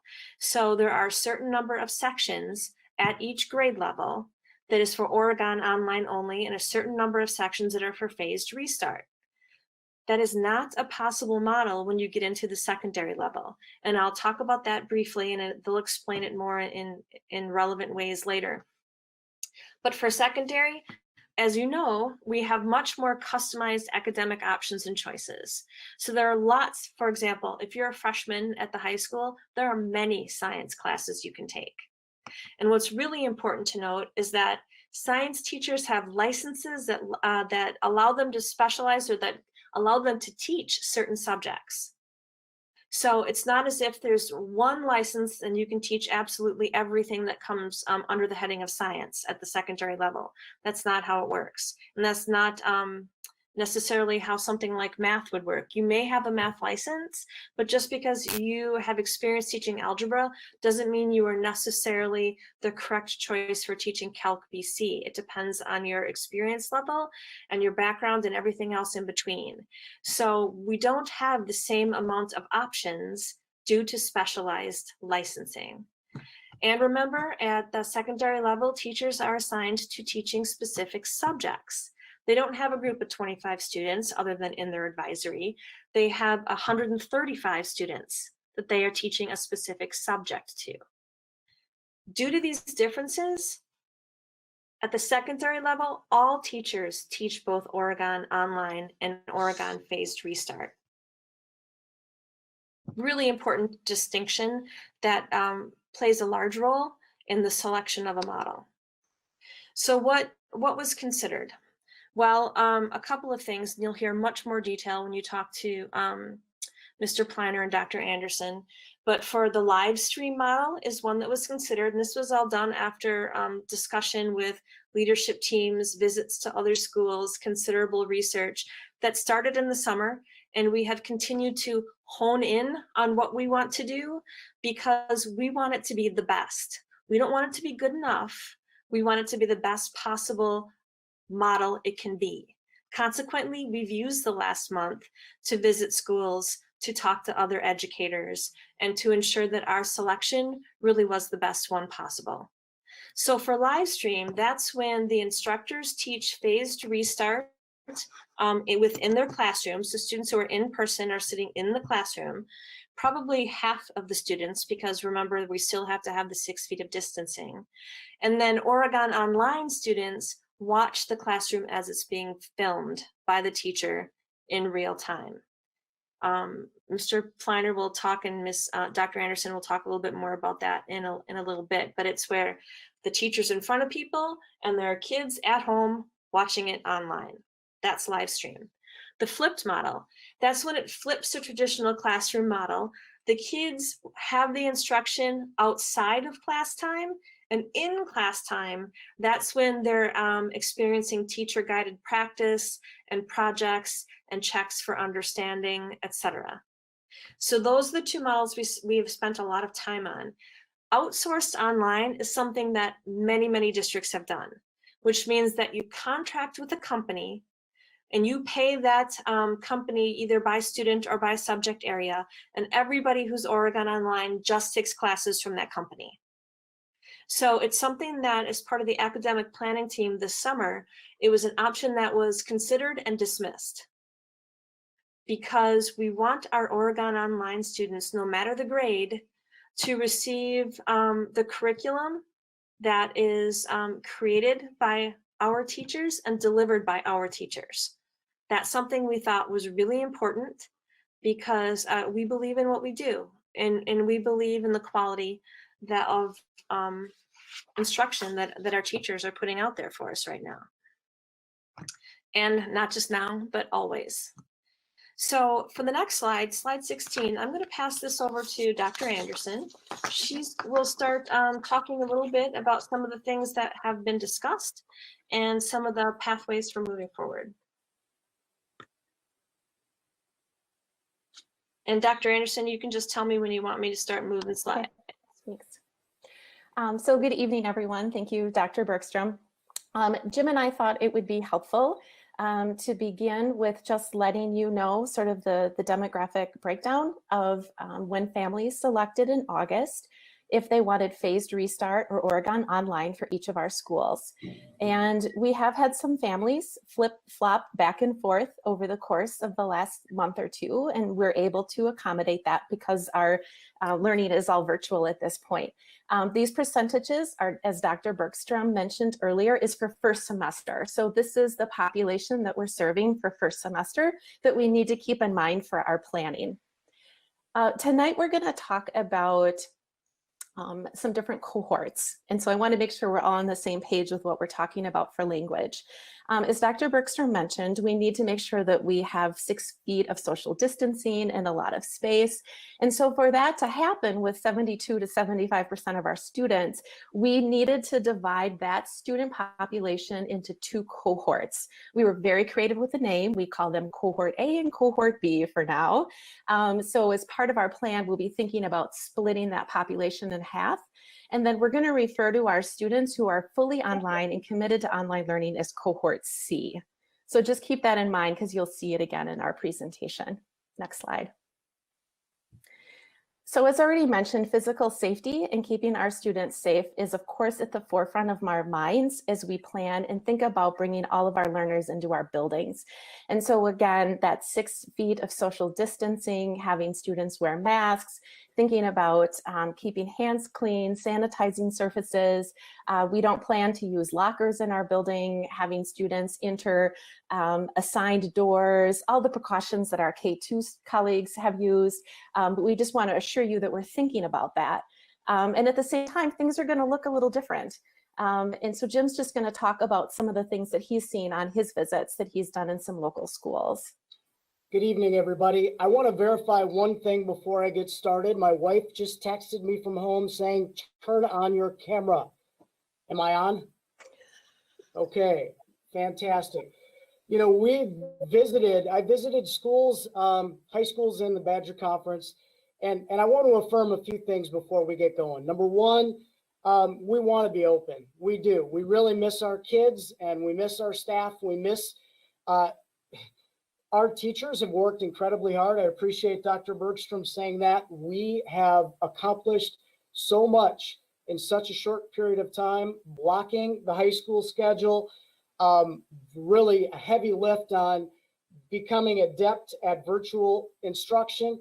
And our planning teams have donated hours and hours of time throughout the summer as a part of the academic planning team. As the bullet point here says, it will feel different. There's no question about it. We want to get back in person, and being back in person doesn't automatically guarantee that the instructional experience will improve. What it means is that it gives us an opportunity to have some of those social emotional supports and being in the presence of kids and having students interact as well as teachers. And so there's a big social emotional bump to it as well. But it will feel absolutely different. And we'll talk a little bit in more detail about what that would look like. Next slide, please. So as Dr. Bergstrom mentioned, one of the models that we looked at is like a live stream model, or some schools call it a simultaneous model. And what that looks like is all students receive their instruction, regardless of the cohort, at the same time in a live lesson. And so here is a photo of what you see. And you see a handful of students in a classroom. So in our case, that would be like one cohort. So maybe cohort A isn't in attendance on that day. And then if you look at the TV, what you see there are students in Google Classroom, which is the platform we're using. And those are the online students. So in this case, it would be like our cohort B and C would be at home watching the lesson. You see the teacher, she's the one standing up with the blonde hair, you can't see her face. She is standing at her computer in front of a camera, and she's delivering the lesson. And this model is really much more teacher-centric. And by that we mean the teacher presents the lesson and everyone listens and watches it. In this model, students pretty much get their content delivery, but then they do the projects and the lesson and the homework outside of the learning space. So the focus is really on teacher delivery.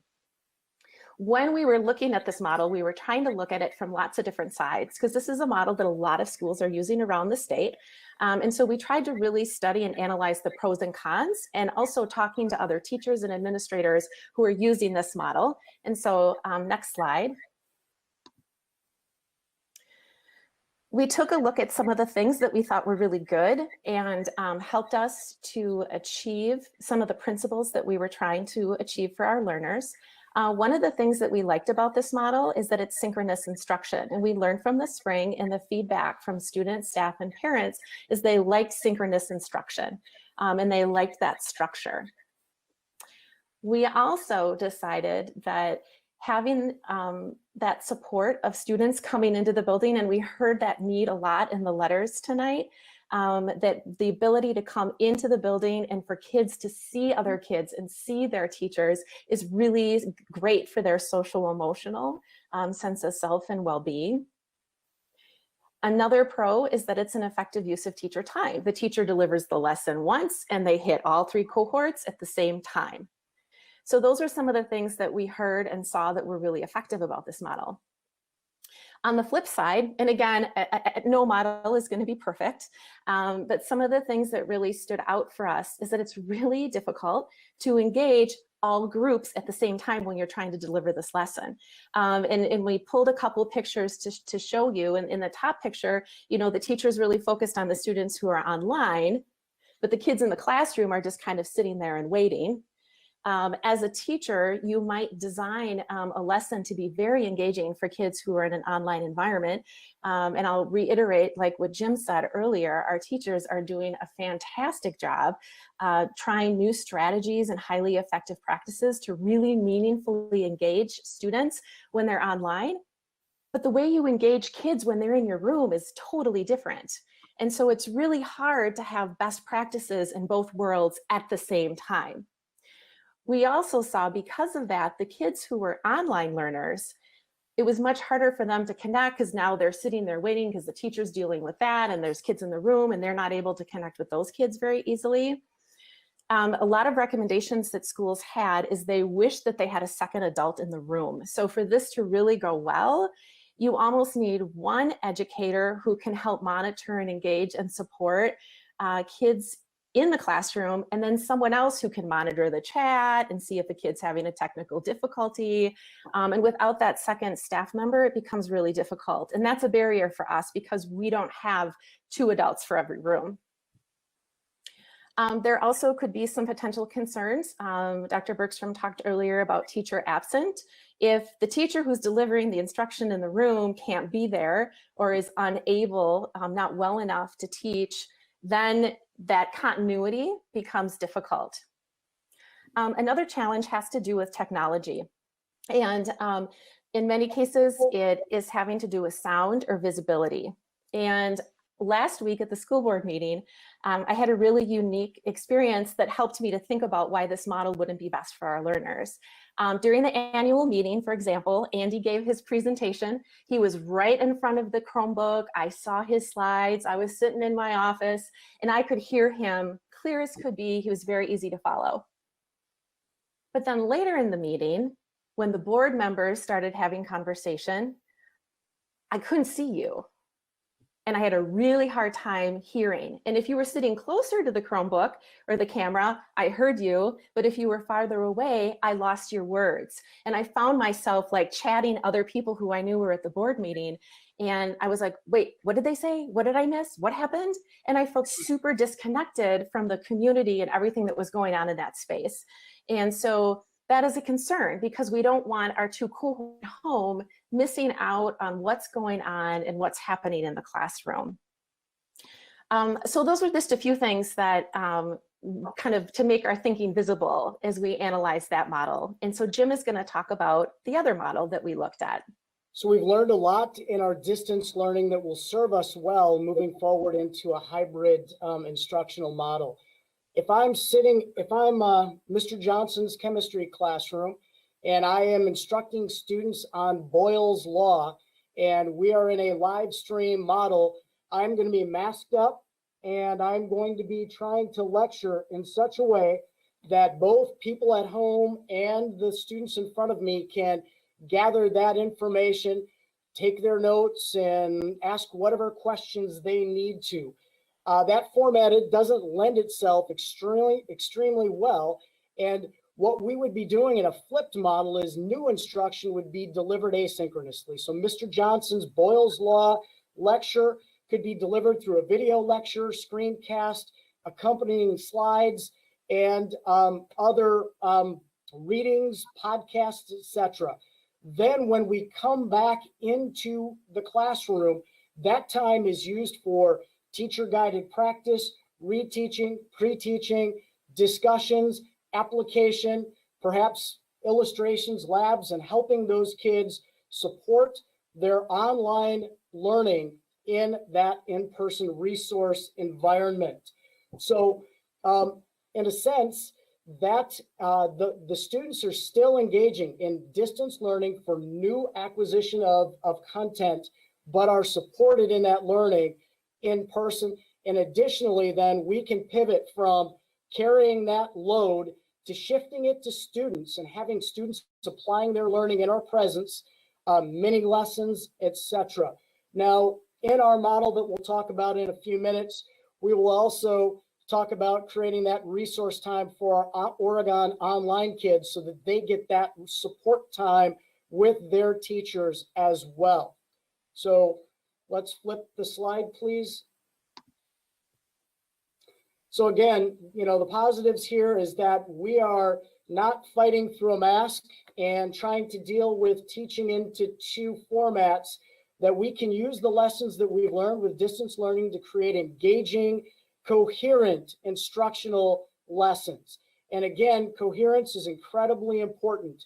What Shannon experienced in that board meeting on a broader scale, a new learning, creates challenges for students to learn in a coherent fashion. So and again, being in person in a hybrid model, it gives us an opportunity then to utilize that time more flexibly when we are with students. It gives us a real focus rather than cramming content in that teaching time, but really to focus on our student wellness, their learning, and monitoring their progress on the essential learning standards that we have. When we look at the other side of the ledger here is that I can tell you that what our teachers tell us in feedback is in the distance learning model, very often they will spend hours of prep time for a lesson that has 1 hour of runtime. So it might be as much as 3 hours working on a paired deck and slides and a screencast. And a kid can roll through that in 45 minutes to an hour, and it has taken an inordinate amount of time to produce lessons that are effective and, you know, differentiated and really cover those key concepts. So this is not without its challenges. It's quite labor intensive. And that, I guess the other criticism that people could say is that we want that new learning taught to us by our teachers in person rather than in that distance learning format. For a lot of reasons, we feel though that it is a real strength that this flipped model will serve us well. Next slide, please.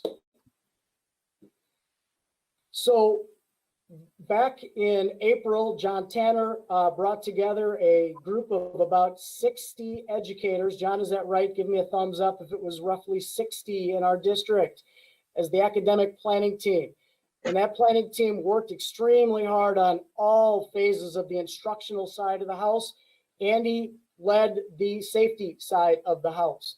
And one of the large outcomes in the instructional areas that was, again, teacher-led was the fact that flipped model really had the highest ceiling when it came to instructional value in a hybrid model for serving all three cohorts.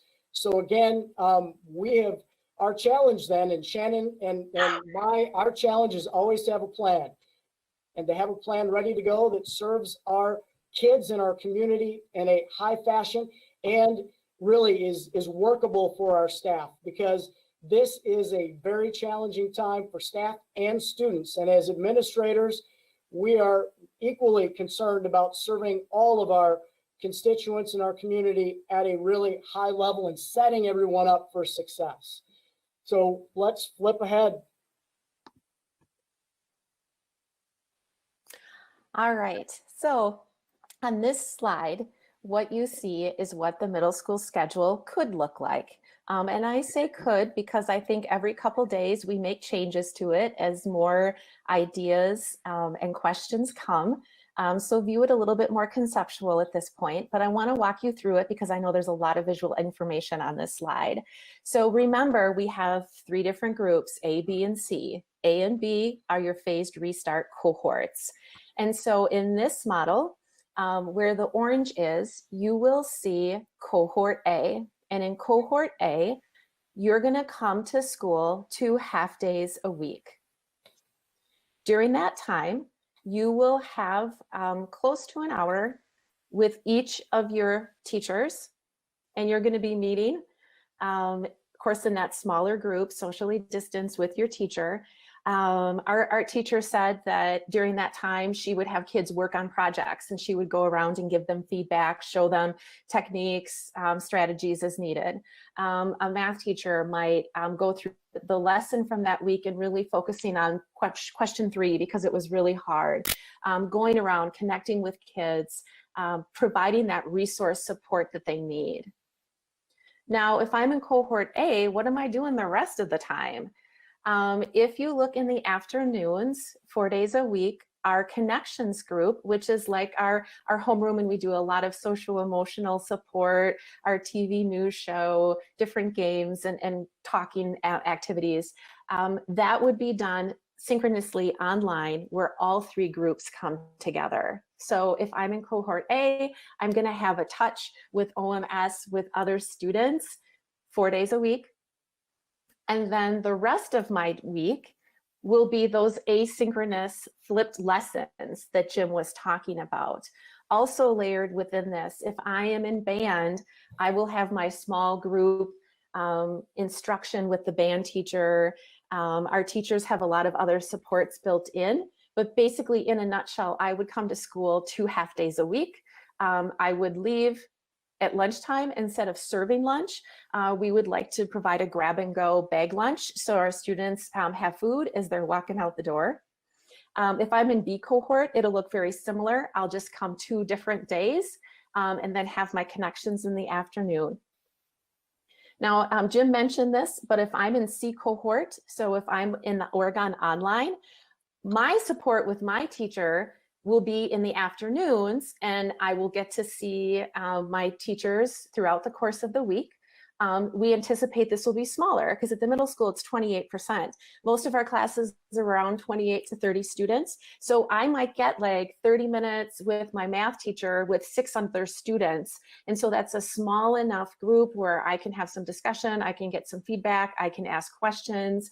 And so that teachers still get that support and that connection, both with other students and with their teacher during that time. Now, we also talked about we need to come up with a schedule that's fluid. And so if I am in Oregon phased restart group A and I get exposed to COVID and I can't come for 2 weeks, I'm quarantined, not a problem. I join that C group for those 2 weeks because as Jim described, the lesson, the asynchronous learning, that core flip is the same for everybody. It's the resource that can be flexible and can change. Jim is going to talk about the high school schedule now, but you're going to see we tried to build something that was pretty similar. Real similar. So we will have 5 days of paced instruction for every student based on our block schedule. And students will be supported in each of those classrooms in cohorts A and B. They will be in-house 2 days a week, and we'll have the opportunity to receive extension, support, coaching, classroom discussions. One of the high schools I visited that employed the flip model had a weekly roadmap, and it indicated for the kids the 5 days of asynchronous learning that students would be engaging in, as well as what they would be doing on their in-person sessions. So it's an opportunity, again, for our students to engage in deep and meaningful learning. As Shannon had said, It provides us with support for all 3 cohorts, so really Oregon Online and Oregon Phased Restart. And then each of my teachers would meet with each of their classes virtual, that C group, in the afternoon. There is additional in those afternoons, a bit of additional planning, prep, and production time, because there is a significant uptick in keeping multiple environments up and running throughout this as well.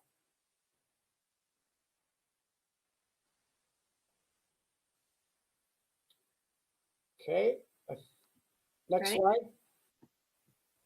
Okay. So now you know what our plan is and what our thinking is right now for when we can bring in larger groups of students. But we've also been thinking about how can we serve some of our students with the greatest need in the short term. And in 5th through 12th grade, we've already started doing that, and that will become a bigger point of service in the weeks ahead. So we wanted to make sure you understood what we're trying to do. And I heard it very clearly in many of the letters tonight, the needs for some of our highest needs kids, and we're going to try to meet those. So we're looking at probably less than 10% of our student body at each of the schools. And we're thinking about sort of this idea of learning hubs or support hubs where there's a designated space. So for example, at the middle school, we're looking at creating a very socially distanced space in our cafeteria in the mornings, where we'd have it supervised by a paraprofessional. Our administrative team, in working with our teachers and our student services team, would identify the students that we feel have the greatest need in the short term to just come into the building. And so for some of the reasons are families with major internet access, and that's usually families, as you heard tonight too, who live in the country. Like, we've given them the MiFi, we've done everything we can, and it's just not working. So they might come in and do their online learning at a table in the cafeteria. They just need internet. We have some students who just need an adult to just like help them get into Google Classroom, and then they're good to go. So it might just be some technology support. We have, thanks to the Friends of the Oregon School District, some mentors that have been working with our students. We had our first mentor, our very own Steve Zock, come to the middle school today to meet with a student. And then some kids just need a quiet environment because their home environment is not conducive to focus and learning. And so they might be a student, like that's their big barrier to learning that we've identified in working with their family and staff. Some students just need the routine that they are have opportunities to increase their executive functioning skills. And so just by having them come into the cafeteria and be supervised to come into class, maybe it's to ask a question. Our student services team, and I know Candace will talk to you in a little while about all the amazing things that they have been doing. But our student services team is hoping to also start some either small group or one-on-one mental health support for some of our students where it just isn't working virtually. I want to reiterate something that Jim said earlier about how hard our staff has been working. I've been in this district for 12 years, and our staff is amazing. I have never seen our teachers and our staff work harder than they have now. And they have been so positive and so solution focused. And they are going above and beyond and trying to figure things out. And even with all of that, we know that we can serve our kids better. And so we're hopeful that by bringing in some students really targeted, and our parents have been awesome too. They have been so collaborative. But we hope that this just extra little boost of support will help some of the kids just really settle in. Jim's going to talk a little bit about all of this going on at the high school, but it's some things that are going to look a little different for some opportunities at the high school level.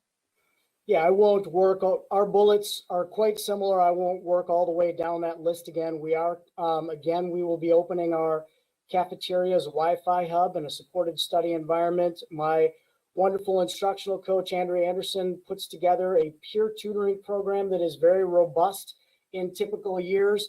And she has been arranging some virtual options for that. And now we have her working on some in-person opportunities for kids to come in a supervised environment and appropriately distanced to receive support.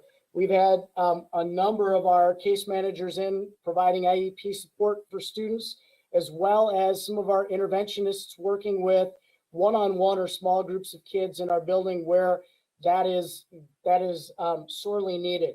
Our high school tech ed department is really excited about opening up opportunities for kids to come in and do some labs, to change the oil and to do a brake job, with Ned Lease, as well as finish up a woods project or to do some application of online learning and some of those real hands-on courses. And so that is starting as early as this week.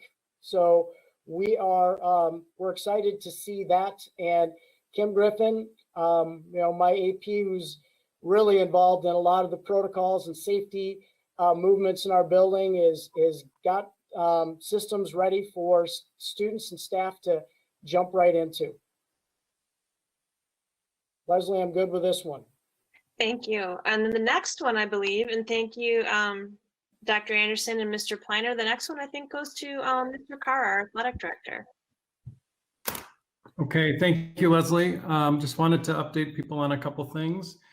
We know that our co-curriculars are important and it's part of the whole child experience. So just wanted to give you a brief update on where things are, where we are in planning. So almost all of our co-curricular and clubs are being offered virtually through the district in all of our schools, elementary, intermediate, middle school, and high school.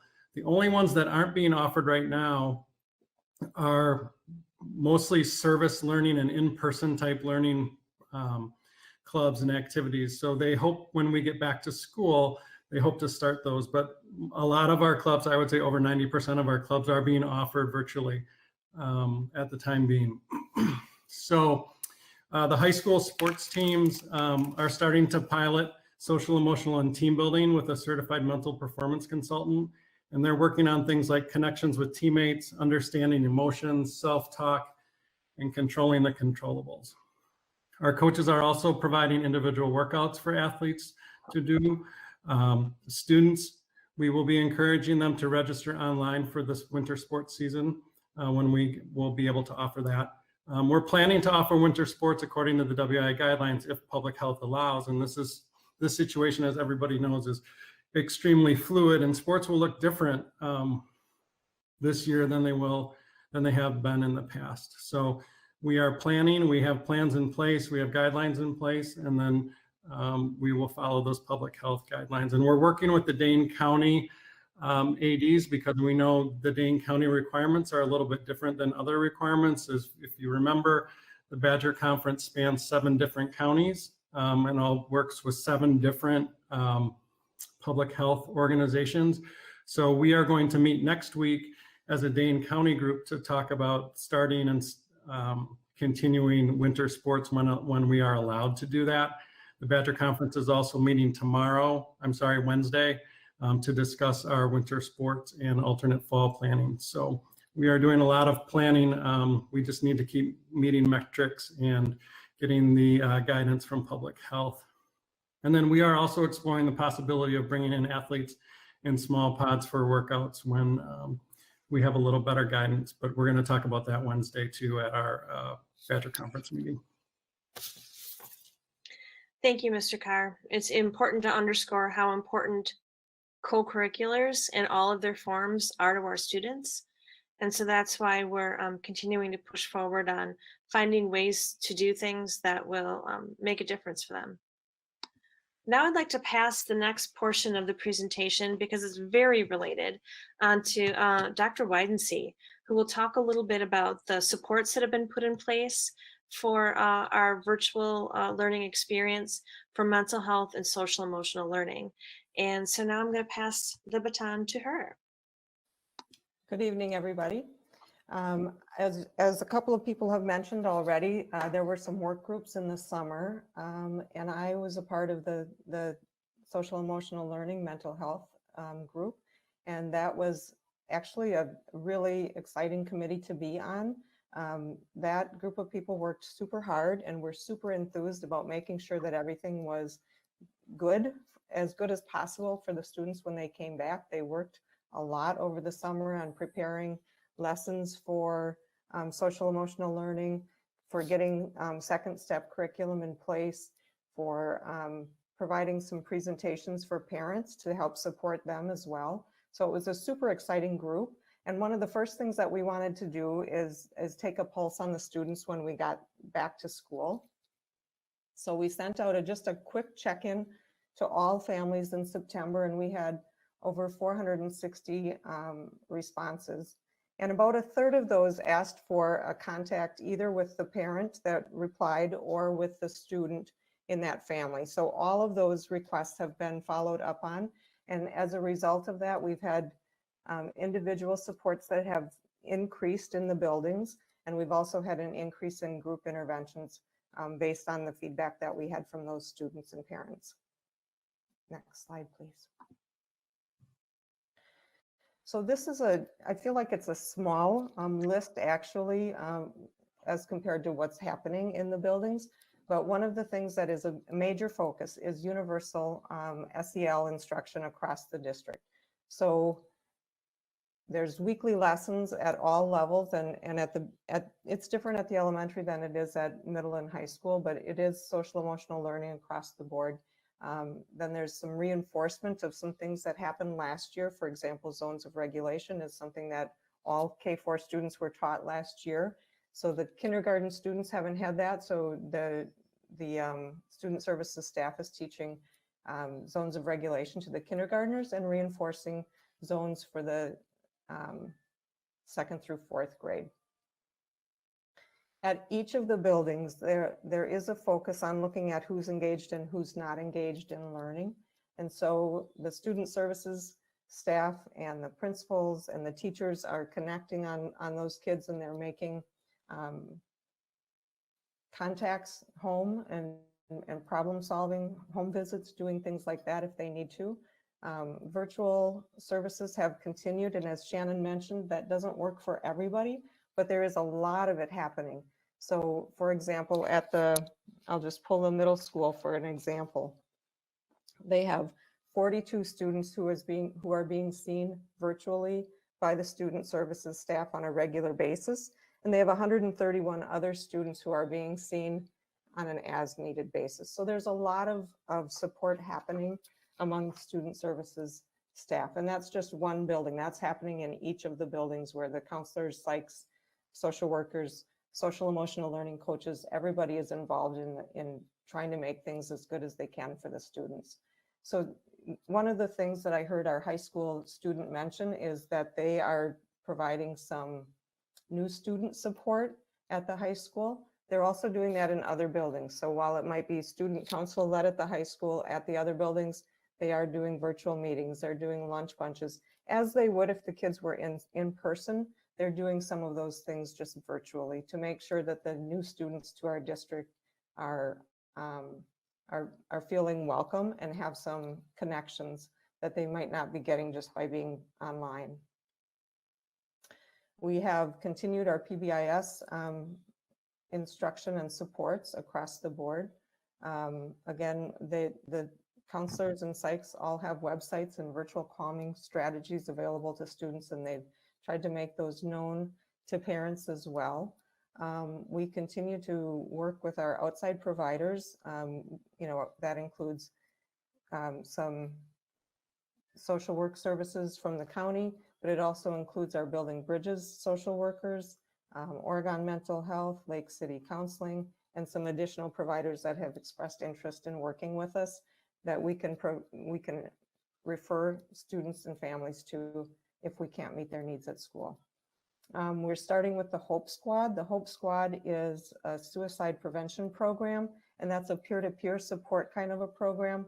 So there are 15 students currently being trained to be helpful to their peers in recognizing when students might be in distress or might be going through some emotional challenges, to be able to provide support to them, to make sure that mental health issues are open and being sort of normalized, because we know that we have over 30% of our kids in any given year who experience a lot of anxiety.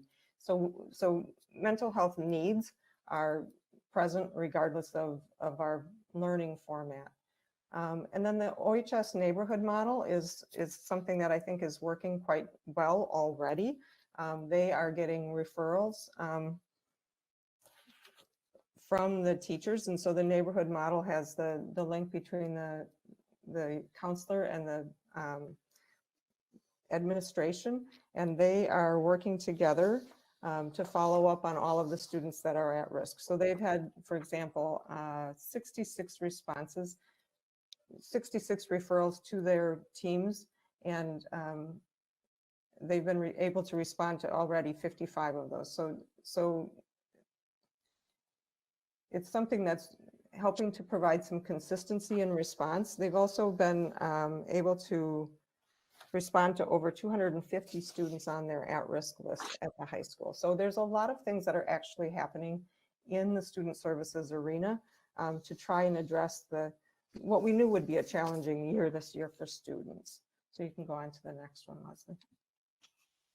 So in addition to those kinds of things that I just touched on, they're also providing some group support to students. So some of them are need-based, some of them are skills-based.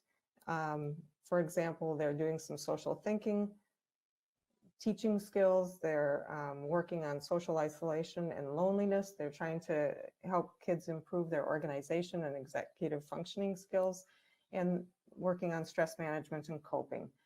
We also recently did the CBITS screening, and that, of course, is at 6th grade and 10th grade. So we will have a lot of data from that to look at, and for those groups to be able to work on the intervention program. So normally the CBITS provides a 10-week intervention for just a small number of students who are experiencing trauma, who meet the criteria for trauma. But we also generally get a lot of information on what other kids need. And so they might have individual services after that, or they might have group work, or we might refer them out to one of our providers for additional help. This year, the CBIT screening has increased the questions. They are virtual this year as well, but they've increased their questions on their screening to include the major traumas that we see in society right now, which is COVID and the social injustices that have happened across the country. So there are those kinds of questions that are embedded into the screener this year to make sure that we are addressing whatever needs the students are experiencing. They're also doing a lot with restorative justice. So we have leaders on the student support team who are experts in restorative circles. And so they're working in their buildings on making sure that there are prompts for circles, there are opportunities for people to engage in circles, for community building, as well as for restorative work that might need to be done between students. They're working on forgiveness and anger management, girl empowerment, and then there are some affinity groups that are happening. And I think that we heard that from the high school students as well, that their multicultural student union is up and running.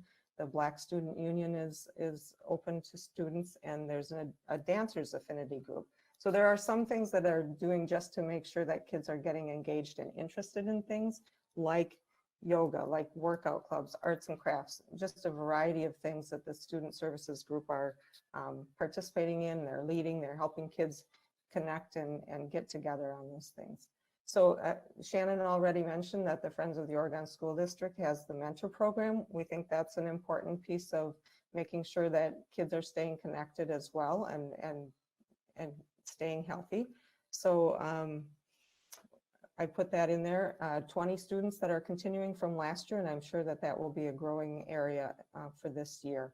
And then the last thing that I just wanted to mention, because Jim and Shannon both, and Leslie, all mentioned that people are working really hard, and it is kind of a high burnout for staff. It's hard for them to keep up all the formats that they have to teach in.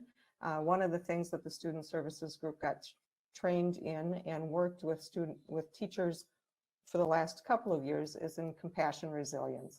So they continue that work with our staff, but they're also this year opening up to the community through community ed. There will be some compassion resilience training for caregivers open to parents, because we know that it's hard for parents to work through all of this as well. And you need to be able to give yourself a break and take care of yourself as well, so that you can take care of your kids. That's true for teachers, it's true for parents. So that's an additional thing that the Student Services Group is doing. So that is sort of an overview of what's happening. There really is a lot of concern for mental health, and I appreciate that, and I know that our student services staff would too, but they're doing a lot of work to try to help do as much as they can. I think that's it for me. Okay, thank you. Thank you, Candace. And now I just want to have one more slide before we open it up for questions. And as you see, I said additional information, and we put one slide in here on enrollment because we know that people have asked about it, and it certainly is something that the board is interested in. So based on our third Friday count from last year, we are down 1 student. And you can see that last year's open enrolled out, we are definitely up as far as the number of people open enrolling out, but we are also up in the number of people open enrolling in. So all of those factors coming together, we have 1 student less at third Friday count than we did last year. Now, for a growing district, I think it's kind of odd to have 1 student less, but in order to give some context for that, I wanted to point out that some of our neighboring districts, we know 1 is down 163, 1 is down 97, 1 is down 70. So in actuality, compared to some of our districts in the area, other districts, we're in better shape perhaps as far as not losing as many of our families. And as far as I'm concerned, losing 1 is too many. But I just wanted to give you the big picture as to where we are related to enrollment. So before we move on to the next item, which is the summer school presentation, I will stop presenting, and then we'll move into the question format. Okay, and this will be question, comment, feedback time for the board. And then I'm going to start, Troy, for you, and then Tim, you're next, okay? Okay, thank you, everyone, for that presentation. So I had I think about 8 questions coming into tonight. Several of them have already been answered. But I guess I want to start by stating kind of where I stand with where we're at today, and because I think my questions are going to revolve around where I stand today. So at this moment, October 12th, 2020, with the data around us, what's going on around us, I fully support the decision by the administration to follow Dane County Health guidance. And I support our plan to move forward by bringing our youngest learners and those with special needs into the district first. And that's what I heard tonight, is I've heard that we're going to continue to focus on building up from our youngest learners first, and also with a very, very high focus on those with special needs. That's where I stand. I believe that balances our young people's rights to an education with the need to protect the broader community from further transmission of this disease.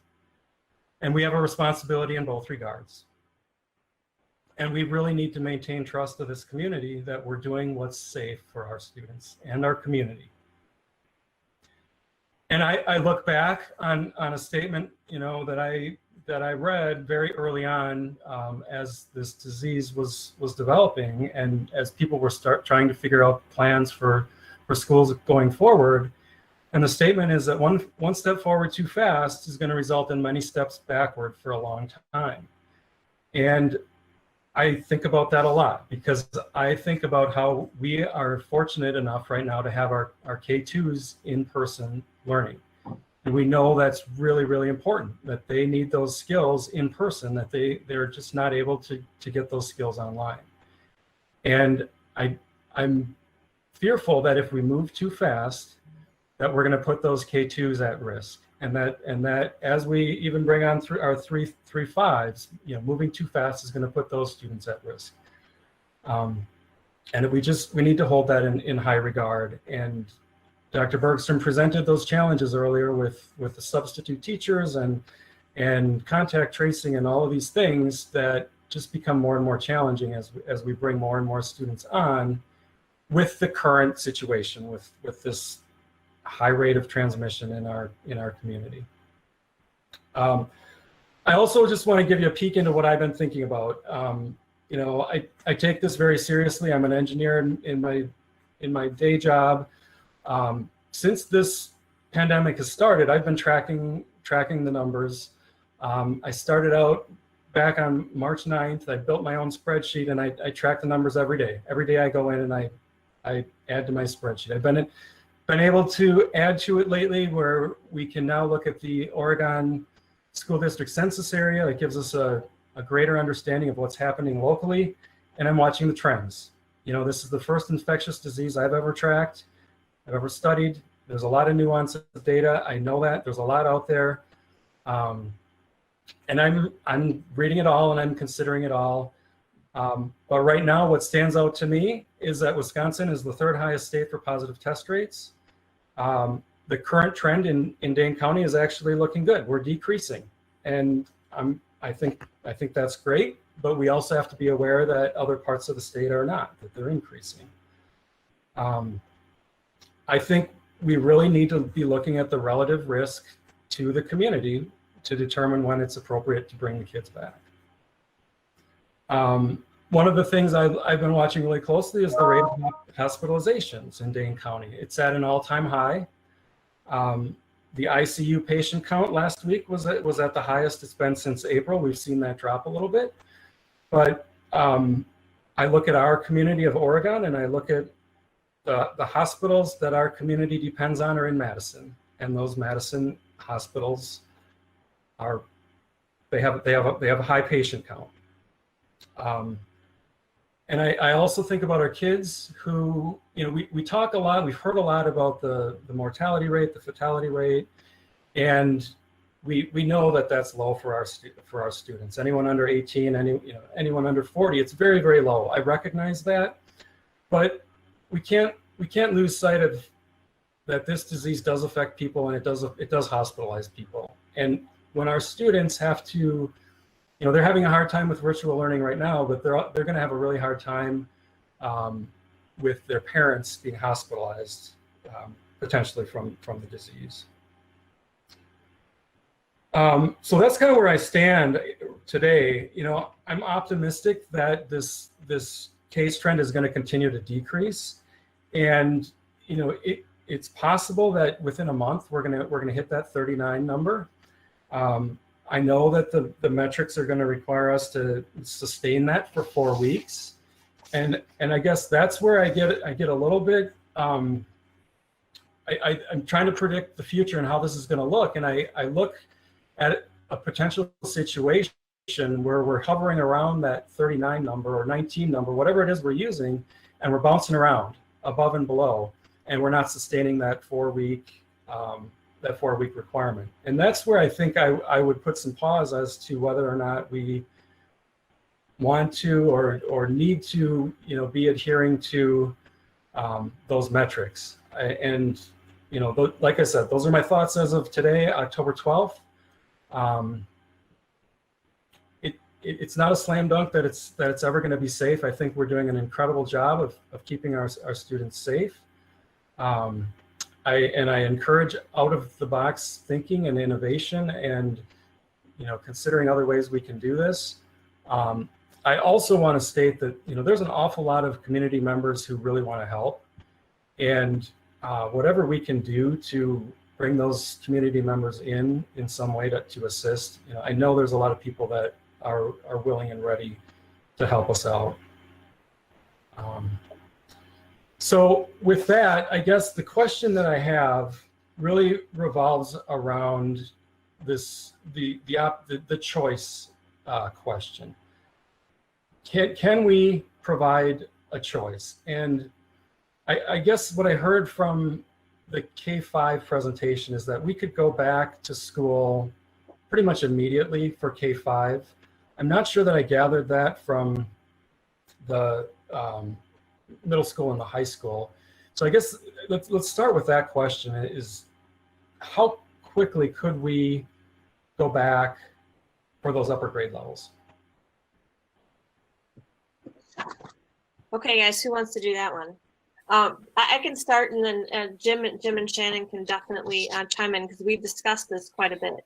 And as the numbers continue to decline, as we all hope that they will, I think that will give us lots of lead time to be preparing, so that when we meet or we come close to the metric, we don't need weeks to be ready. So Jim and Shannon, I know we've discussed this a lot. What do you want to add? Yeah, nothing in particular other than, yes, we're preparing, and when we see that it is feasible for us to return, we're going to continue to kind of ramp up everything that is associated with us getting our kids and our staff back to school as quickly as practical and possible. In addition, we're looking at ways in which when we come back in this model and we are able to show success, maybe in the middle of a grading term, ways in which we can expand it at a natural grading term by doing things like potentially creating standalone virtual sections on teacher schedule where that's possible, where I have high section count courses, and we can incorporate some of those things and grow our day as we're showing more and more success with being back in school, staying in school, and continuing to be coherent instructionally for our students. I think in addition to what Jim said, I think when we get closer to actually having a date, I think we will provide our teachers with some time to just get spaces physically safe and set up, because we don't have kids in the building right now. And so the K2s did that in August. And so our teachers would need a little bit of time, a couple days or something to make that shift and to make sure their spaces are safe for our kids.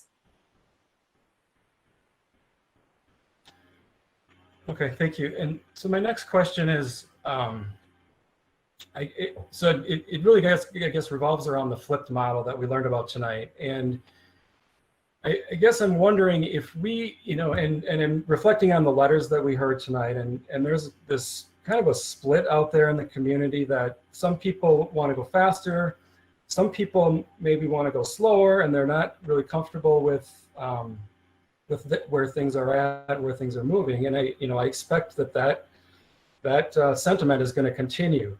So I guess my question is, in providing a third choice, and if we were to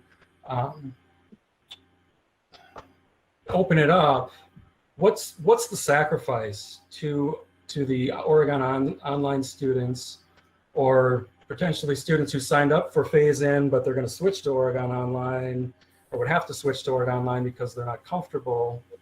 What is the sacrifice to those Oregon Online students, or is there a sacrifice? So Troy, if I can jump in to ask a clarifying question, are you saying that we would, if hypothetically there were a choice and we were to say we're going to create a school within a school, right? Is what you're, I think, talking about here, where you would say we're going to create an all in-person option for those that might choose that option. Is that what you're asking? Well, sort of, but I guess I'm not. I'm asking the question revolving around the flipped model, because I guess the flipped model is what we've chosen, and that's what we're going to run with. So how would that work if that were implemented 6 weeks from now? How would our students would continue to have a portion of their day where they would engage in distance learning around the delivery of new content, and they would apply that learning in person in our classrooms under our teachers' guidance and direction.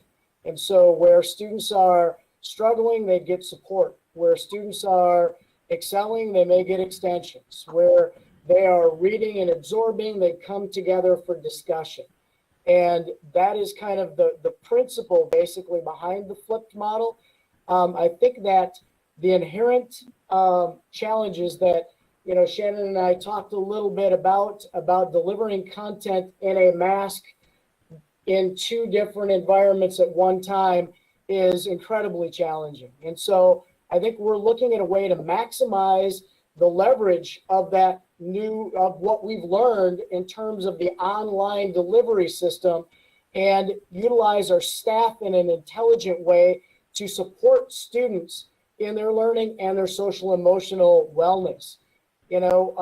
That's the key. So I guess let me maybe ask us in a little different way, Jim.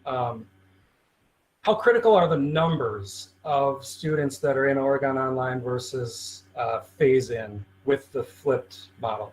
In the way that we are right now, the way that we have this structured, it is very fluid. We could be very flexible. There's been a change If in you our told me child that you and- wanted me to build a and school within a it's school right concerning to now, them. So and it it's was a going to hard be 200 environment to be in. students or I don't know that 250 there's any way students, to think that there's a there lot isn't of logistics and probably complexity more to that, concerns. depending on who I they think are, that the what their student services schedules staff look like. is busy addressing what comes to them. So I wouldn't say that we've seen, I couldn't say that we've seen a 25% increase or anything like that. But I think it's a hard environment. And so I think it's likely that we'll have more than we typically do of kids that are having trouble. You talk with some of those outside providers with Lake City or Lakeside, I can't remember what the name, Oregon Mental Health, et cetera. You've been talking with them. Are they seeing a ramping up, as far as you know, of new patients, folks they haven't seen before? They are seeing people virtually, and I'm told that they have a waiting line right now. But that happens periodically during the normal school year too, where they will have a waiting line, and then things resolve a little bit and things trend back. So I think everybody's busy. I think that they're at capacity, and we're looking at other providers that we can offer services to through that we can refer kids to, and Building Bridges is in place right now. So they're just starting to take referrals. They've got a number of kids who they're starting to see. And that's, normally they see about 12 of our kids per semester. And this year there's not as tight a cap on that group. So they can see more students and see them more flexibly because we do anticipate that there'll be a little bit more need. I think you mentioned that in the middle school alone, between seeing one-off kids as well as regular scheduled kids, that there were between 170 and 180 kids. And if I reflect on how many kids I think are in the middle school, that's 40% of the kids. And so I guess what I'm getting at is, I think we're seeing a trade-off without question, as we knew we would, that the mental health of our kids is really being challenged. And so I want to take one step back and follow Troy in that I want you to know where I stand on this. I think it's important that you know where I stand on this. I'm a little more anxious to have kids back in school than Dane County is. I think that using the Dane County metrics is, I don't want to say it's a random metric, but I don't understand where, the number 39 came from. Where clearly we've got young kids who are already in school on a more regular basis, and we're looking to ramp that up into new grades. Primarily because the younger kids, K through 2, at a bare minimum, just have more trouble learning than kids older than that. And I totally understand that. I'm afraid that we are going to get through this year and have no person-to-person in face-to-face school. That's really what I'm concerned about. And I'm not as patient as Dane County is. We've done such a great job surveying our community, our district. And from the survey that took place in July, I recall that 75% of our families are anxious to get kids back in school, and 50% plus of our teachers are interested in being back in school as well. And so I'm hoping that we are about to get another survey out to really understand, where does that stand today? We've got kids who are ramping up, the younger kids without question. We're getting ready for grades up through 5th grade. And I met with the person that I'm working with in the mentoring program, and they're really struggling. Their family is struggling. They've got 4 kids who are really disconnecting from school, and I'm really concerned about that. And I feel badly for them. And so they need, at least the young man that I work with needs more structure badly. He's got idle hands, and it's hard to keep him focused on his schoolwork. He's been very clear that he's attending all of his classes. I asked him today if he could show me a class that he wasn't able to attend, and if he could show me what it looks like. He said, "Oh, I don't have any of those classes on my Chromebook because I attend every class. I just don't do the homework." And that's concerning to me. If my son told me that, I would be very concerned. I was not a great kid in school to begin with, but having teachers kind of hold my nose to the grindstone was really, really important for me. And so I can appreciate where he's coming from. In terms of, we're hoping, and I don't want to get into a political discussion, but we're hoping that we have a vaccine coming, which, can help us conquer this COVID issue, hopefully. Do we, Dr. Bergstrom, do we have an expectation of when a vaccine is available that might help us get back into a regular face-to-face situation more quickly? Do we have an expectation in place today? Do you mean regarding the fact that once it's available, an expectation for people to have it before they're back in, something along that line? Yes. No, we haven't. That's the type of guidance we'd probably once again look to public health for. But honestly, I don't think we need a vaccine to be back to school. All we need is a lower community transmission.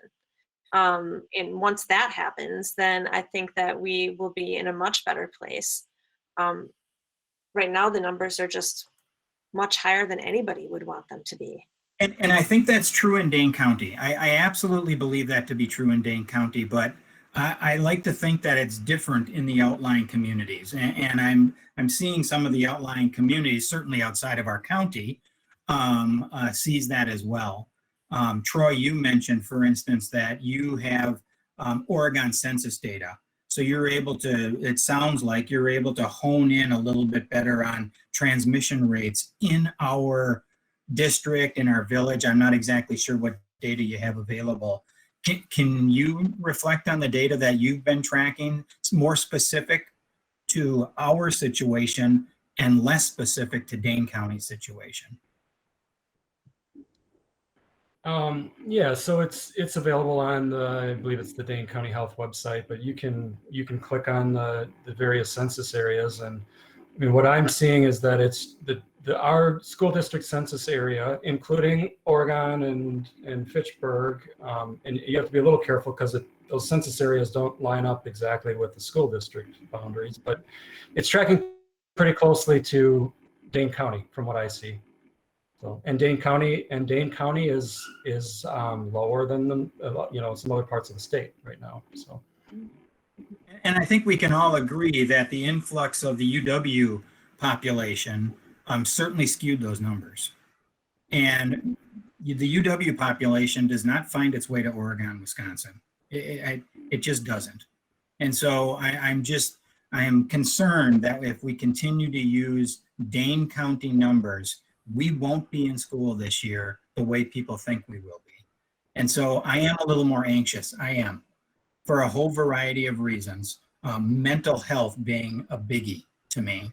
I am more anxious. And so I can appreciate those families that are struggling to keep their kids focused on, their online learning and getting their homework done, and then the idle time they have outside of their morning classes. And so I can really appreciate their perspective. And so I'm anxious. I'm more anxious than most in getting kids back to school. One last question regarding this community-based medical and mental health task force. Have we considered that any further? There are communities like Wanakee that have that in place, and they're a little bit ahead of us getting kids back to school. Are we considering doing that both from a medical as well as a mental health and social worker perspective? Yeah, so Candace and I are meeting with one of our community members who is who works for the Meriter Adolescent Psychiatry Unit. So we're always looking for people who can take a look at our plans and tell us where the missing pieces might be. Always looking for outreach in that manner. I have reached out to Wanakee Superintendent Randy Gutenberg to talk about his medical advisory committee. And what's very interesting is that from how I understand it is the board makes a recommendation and the medical advisory committee tells them whether or not that recommendation is safe. Okay. So it's not as if the recommendation is coming from the medical advisory committee. And how do you feel about that? Well, we've had very strong messaging to our staff and to our community that we are following the experts who are on the board for public health. So I would have to really give a lot of thought as to whether or not we as a district should be going back on what we told the community we were doing. Because for instance, and this is something that I'm very interested in learning more about from Mr. Gutenberg, if indeed Wanakee decides to bring grades 3 and 4 in before the public health indicators, that is not a done decision. It's something the board would like advice from the medical advisory board about. Mm-hmm. But if indeed that happens, I'm curious, does that mean that their public health really isn't one of the guidelines they're following anymore? What type of consequences might they see in the rest of the community? What would their staff think? I'm really curious. So I want to learn more. And I know that I believe there's at least another school district who's considering it. Mm-hmm. Otherwise, most school districts just have an advisor, not an entire committee, because they're really focusing in on the metrics from public health. Mm-hmm. I just think keeping mental health and the social emotional piece clearly in the game is part of that balance. It is part of that balance. Health is super important, but mental health and social emotional health are equally as important. And I think if we just focus on the health piece, we could lose some of that balance. So that's all the questions. I just really appreciate all the work that's happening behind the scenes. I want people to know where I stand because I'm pretty clear about where I am clear about where I stand. So thank you.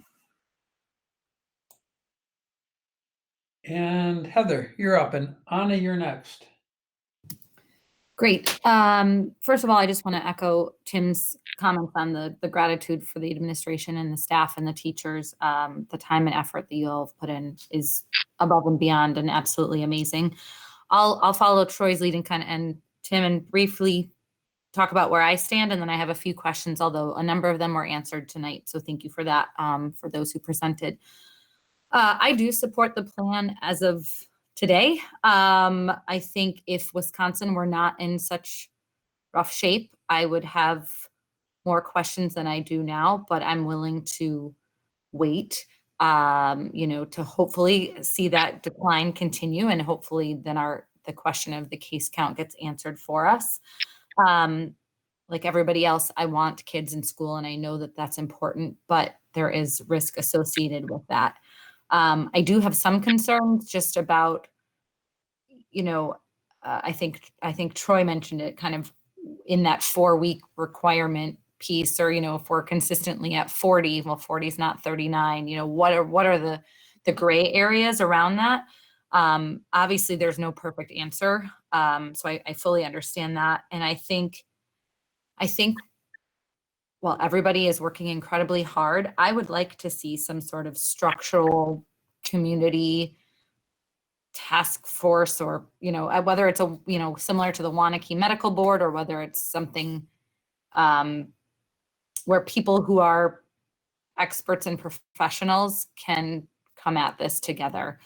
If nothing else, then to, I am not an engineer, and so I am not running the numbers like Troy is, but I think just it would be really helpful to the community as well as to the board to just have that collective data and summary, and whether or not it's opposing, or agreeing statements. I just would like to see some sort of multiple person approach to that. In the meantime, what I'm really focused on is what can we do right now? And because, right, this is not going away tomorrow. And so I think about I think it was called the hub learning. I'll get to my questions in a second, but I think about the mental health piece and what can we do now, right? Because that's the trend and the theme of the night. And that's not to say we aren't doing things. I was impressed to see all that we are doing, but I still worry about those that either aren't filling out the survey or, we aren't hearing from or need more than we can do for them virtually. So, and then I think the other takeaway is, can we continue to review this, to say, yes, I think we do have a responsibility to people. We said we were following the Dane County public health metrics, but I think for how long? I think, and this is just an example, are we able to say this is through first semester, or this is, through X date? That way people have a clear understanding that at a future point, this may not be the case, right? If that's a decision, not advocating that should be the decision. So those are my two takeaways: is what can we do now on the mental health piece, and how can we continue to review and be really transparent about a potential fork in the road from how we're currently approaching things. So my questions are, the hub, if this was answered, I don't think it was, but I apologize. The frequency of that, is that a daily thing for these 10% of the students? And what is kind of do we have an ability to expand this within the parameters of Dane County Health? And if so, what's limiting this expansion so that we might be able to reach more students? I talk just as an example at the middle school level. Yep. I mean, a student who needs internet access is probably going to be a student who would come for 4 days, right? Okay. Right. But another student who maybe just needs kind of to come in once a week and meet with a counselor and just kind of do that check-in touch point. In full transparency, I right now have one staff member open in the morning who could help supervise this, because in the morning everybody's teaching, and so for us there are some parameters staffing, and we're trying to be super creative with what we have. And then of course we have a lot of, I'd say about well over half of our staff is in the building delivering instruction. And so the cafeteria is an open space. It's a large space. I don't anticipate us bringing in 10%, and we're 640. So I don't envision bringing 64 kids in for a week. That would be beyond our capacity, but maybe over the course of a week, we'd have some different kids coming in, but it's going to be really personalized. Right. Our mentors meet with the kids once a week. So that would be just a one touch, but it'll really vary on need, but we do have some staff parameters.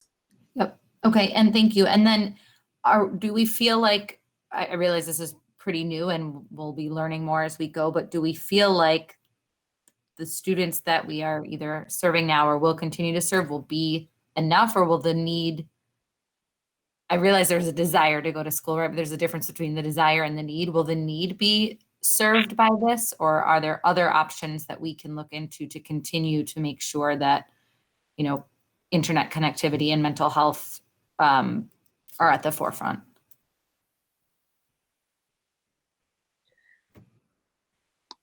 So the big question is, can it be expanded? Can it be expanded, and is there a need for expansion, right? Because this is the most kind of severe case of these students, right? Obviously there's a desire and a will and a want to go to school, but there's, internet connectivity and mental health supervision is a need. Mm-hmm. So I guess I'm just curious, do we think that this initial hub program will cover those greatest cases, or will there still be increased demand beyond what we can cover? Well, it depends. It depends, I suppose, on how students react over the course of time. I mean, right. I'm still hoping that our students are back with us far prior to second semester, and then we really, we'd be in a whole different situation. Sure. If this extends, because as a community, as a broader community, we're not able to get the numbers to a safe place, then yes, I think we're going to have to dig even deeper in the creativity toolbox and find a way to bring in more students in that supervised way. But for now, I think 10% over the course of a week is a really good goal. And we certainly can go over that, and we may go under that. It depends on the needs of the kids who are presenting. Got it. Got it. Thank you. And then in terms of the well-being checks, I think I heard that there's another survey going out, but I guess my concern, as always, is what if people aren't replying? And I realize that we can't, force somebody to reply, but I think even, I think the initial thing to even reply was your email address. And so I guess, is there a confidential way? Are there other routes that we can go so that people can, less formally or less with fewer barriers get this help or reach out and say the need that they have? Right. I think one of the things that's happening is people are seeing some of that need by virtue of lack of engagement. So that all of the teams across the district are looking at that, and they're reaching out and connecting with people and trying to problem solve if they see that kids aren't connecting. And that is really a lot of their contacts. So I think that they can get to people that way. They all have websites, they all have web addresses that any of the kids can email. A lot of the counselors will send out a well check email to the students themselves so that the student can then ask for help. What's your mood? That kind of a social emotional check-in kind of a thing. And then do you want to have a counselor connect with you? So a lot of them have that in place also. So if the kids can respond, they could certainly do that anonymously. But this is all virtual, correct? There's not an in-person option for well-being checks. Is that right? No, that there are students who are coming in for in-person services.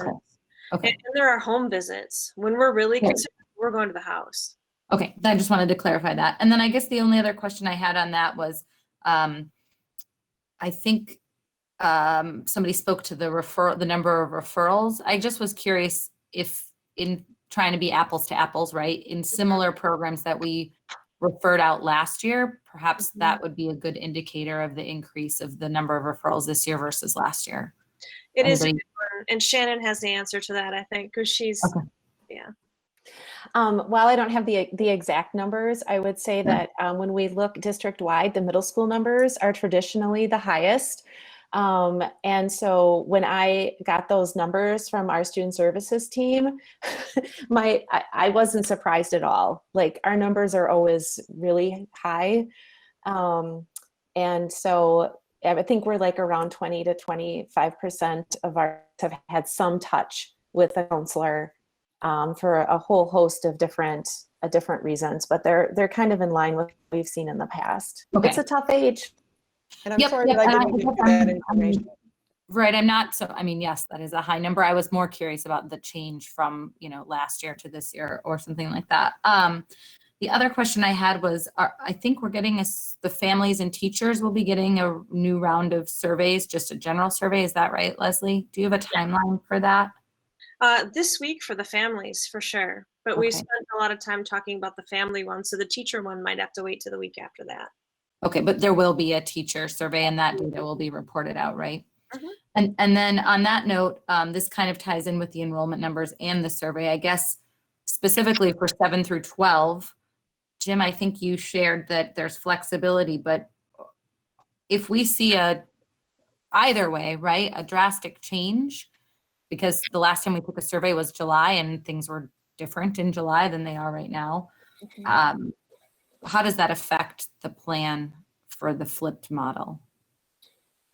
It really doesn't, as long as we can maintain distancing in our classroom. Most of our classrooms are scheduled somewhere between 25 and 30 full capacity. And, our best estimates right now are that we're looking at a small number in each classroom that would maintain in a virtual setting. Let's say nobody was going to stay virtual and they're all coming back. We have mapped out our desks in our classrooms, and most classrooms can handle close to 15 desks, distanced appropriately. Got it. That's a helpful number to know. And then Leslie, I guess on that note, do you have numbers? And if not, could you get them for perhaps next time? The switch thus far, like, have we had, I'm making this up, 10 families go online and, 10 families come, what is the kind of the change in those numbers for right now? Absolutely. We keep a spreadsheet on that. So we saw a lot of changes when we were bringing in K2s. A lot of families switched to Oregon Online, and then interestingly, a lot of families switched from online to phased restart. So it ended up being somewhat even, but we keep a spreadsheet on that and can absolutely give that information. Okay. I think that does it for me. Thanks, everybody. Thanks, Heather. Anna, and then Kevin, you're after Anna. Thank you, Steve. I guess I want to start by saying I empathize with every family that is struggling with this virtual learning environment. I've read the emails, I've heard the stories, and I've talked with friends who are sharing their experiences that are not necessarily positive. And it is heartbreaking. It is absolutely heartbreaking. It's difficult to listen to those stories and not feel like I have a solution that can make it different or make it better for their child. I also empathize with every family that has been impacted by this pandemic, whether it's from losing a loved one, losing a job, or to the feelings of social isolation or depression that are certainly present throughout our community. This is not easy for anyone. Obviously, we understand that virtual learning is not working for everyone, and it's important for our district to be aware of those issues and those concerns. It's also important for us to know what is working. It's important to get feedback on both the positive and the negative sides so we can continuously improve upon that. I want to say, based on tonight's presentation, I am so pleased to hear about the interim plans to bring some of our high-risk students into school with the Learning Hub. That is wonderful. That's a wonderful report to have. I'm so happy about that. I'm also really pleased about all of the work that's being done from the social emotional learning side of things and the mental health side of things. This district is top notch, and I will say that today. I will say that any day. This district is top notch, and we are getting the highest quality people working with our kids every day. One of the things I guess that I will continue with is to mention, I guess, describe where I stand on the issues of the phased restart plan. I support the plan that our administrative team has put together by offering the two choices of an online option and a phased restart option. And I guess I'd like to give some reasons for that. The primary reason for that is that I believe strongly in following experts. And in this situation, we're talking about kind of two different experts that we are listening to and taking advice from and making decisions from. Those are the health experts, and those are our educational experts, our educational professionals. And the way I'll spin this is, like Troy, I'm an engineer. And so I'd like to give an example of how I do my job related to being a technical expert and how this plays into where I stand on this issue. I'm a senior engineer for the city of Janesville. I'm a registered professional engineer in the state of Wisconsin, and I have an emphasis on traffic and transportation engineering. I'm not a health expert. I'm not an educational expert, but here I sit on the school board representing education and safety of our students during a pandemic. So in my line of work, I deal with a lot of controversial issues, most notably traffic safety at intersections. I get contacted regularly from residents who feel that the intersection should have a stop sign or a traffic signal installed because they feel it is unsafe. It's my job to collect data, to including, crash history, traffic volumes, sight distance, pedestrian volumes. I'm looking at the context of that intersection. I'm collecting data, and then I prepare an engineering study with a recommendation for whether a traffic control change should be implemented at that intersection. My recommendation is rooted in public safety. It is my job, I have an ethical code, to provide a recommendation that provides for the safest way to operate that intersection for the traveling public. The expectation is not for the individual who requested that stop sign to suddenly become an expert on traffic or transportation engineering, or to perform their own study of the intersection. I am hired by the city to be a professional expert and to provide input on something that I have technical knowledge in. I'm certified, I'm trained, I have years of experience, and I'm trusted within our community to make those difficult decisions. So I feel pretty strongly that we should be making this decision by following the recommendations of the experts that we rely upon in health and in education. I do not think that we should be making a decision based on the number of people who want to have an in-person choice. I understand there are challenges, and I think we need to understand how to solve those. But I do not think that we should make a decision because of the demands that are being placed by the number of people who are demanding it. I feel like we should follow public health, and I feel like we should follow the strength of our administrative team to make a good decision about when it's safe to bring our kids back into school in a way that is safe. I do have a couple of questions, I guess, related to the presentation. The first of which is for that Learning Hub interim plan for bringing kids back in, is there transportation available for that, or is that only relied on for parents to drop kids off? It does work, the time frame with transportation, so it also wouldn't overlap with the elementary routes. Awesome. Great. Second question is related to, and this is kind of for Candace.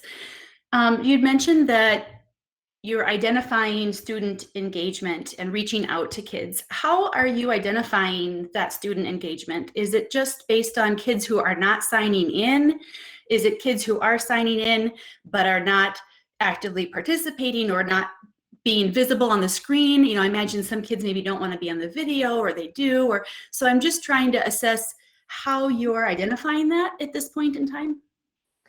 Yes, I think both of those things that you said, I think there's a lot of teacher identification. They're not engaging, they're not completing work, they're not coming at all, to the classes, or maybe they'll pop in and then they'll leave. That kind of thing, I think, is happening across the board, and those are people that are being followed up on. Okay.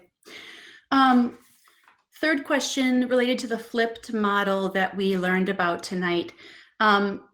It sounds really interesting, and I think I would support the fact that that's the preferred method of a hybrid model for our 7th through 12th graders. With that said, I guess, do we know the response from teachers regarding the additional workload? Have they been engaged in this evaluation or this recommendation? Are they on board with this? Are they aware of it? And is there I guess I just want to make sure that that piece of the puzzle, because that's the one major issue associated with that model. Jim and Shannon, go right ahead.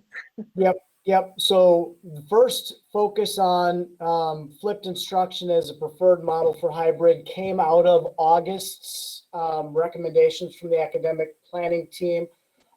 This fall, we worked extremely hard on getting virtual learning up and going, and in many respects, they're quite similar, other than the fact that the in-person support for students kind of takes that synchronous lesson out of the mix. And that synchronous lesson is replaced by being in person with folks. So it's a different workflow.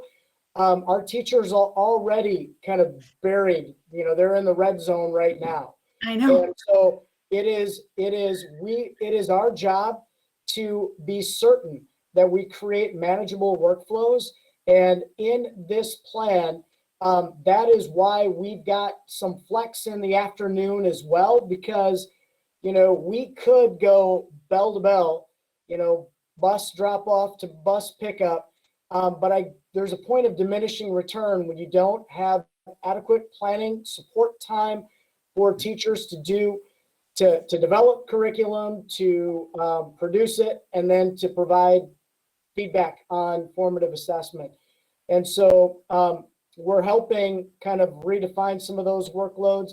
I have worked with kind of my teacher leadership crew to vet, the latest iteration of where we sit.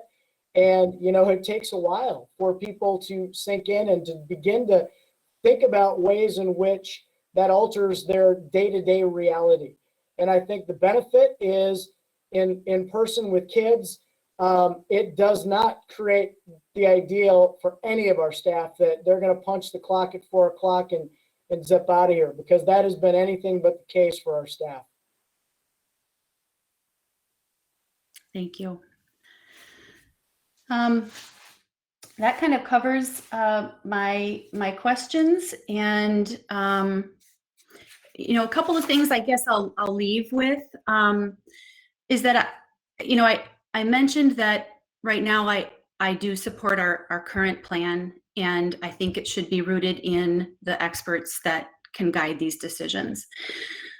What I think our district should be doing right now is focusing on the following efforts. And I'm hearing this through this presentation, but listening to the input and feedback from our students, families, and our OSD staff on the challenges associated with virtual learning. We need to continue to have a pulse on that. I think doing a survey to gauge mental health wellness is very important. I think that's going to be a really good another opportunity to understand where our students sit across the board, and I hope that we get really good participation in that. I think we should be focused on continuously improving the virtual learning where and when we can, based on that input and that feedback. And we're seeing the results of that with some of the things that you have presented tonight. I think we should be providing additional supports to students and families in need from an equity standpoint. That would be those who have a lack of access to resources, a lack of access to the internet, mental health support, IEP support, all of the things that we've heard about that our district is actively doing. So that is so important and critical in maintaining a high quality education for all students. I think we need to continue to focus on developing creative ways to offset some of the challenges of virtual learning while still following the guidelines of public health, Madison and Dane County. And again, I see results of that from our great presentation tonight and the administrators that are sharing with us the great work that's being done behind the scenes that we don't all know about. I think we need to focus on supporting the mental health of our teachers and staff who are working tirelessly to provide the highest quality education they can. And I'm sure they are getting emails from parents whose kids are struggling, who are dealing with dropped calls. And, I can't imagine the amount of emails they are managing on top of dealing with their own family situation and this virtual learning platform. So that is so critical. I think we need to continue our planning efforts towards an in-person or blended learning model in a way that does not diminish the quality of the virtual learning. And I think we've heard that from the flipped model. That was a critical piece for me. I wanted to make sure that we are offering that same quality, high quality education, regardless of the method that it is presented. And then lastly, I want to ensure that our planning efforts for an in-person or hybrid model do not further overwhelm our teachers and staff. And that is something that is of high priority. We cannot expect to have a strong connection with our students if our own teachers are dealing with mental health issues themselves. We need them to be strong and supportive. I also think that we as parents and members of this community can play a role. And we as parents and community members should be focused on the following things. We should be providing as much community support as we can, whether it's through donations, volunteering our time, or reaching out to support our neighbors or families who we know are struggling. We should get our kids and families outside and be active. We know the importance that that plays on mental health, social emotional learning.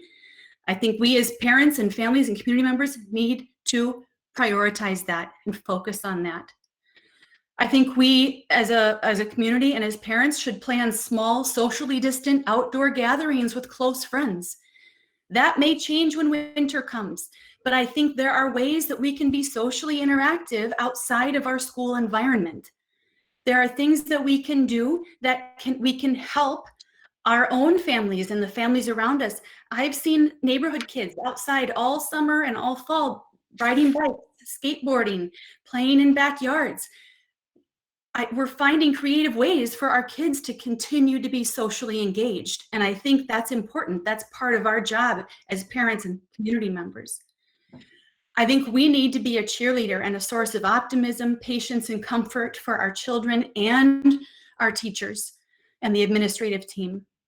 We need to demonstrate flexibility, adaptability, and resiliency in the face of these obstacles. We need to lead with grace and kindness.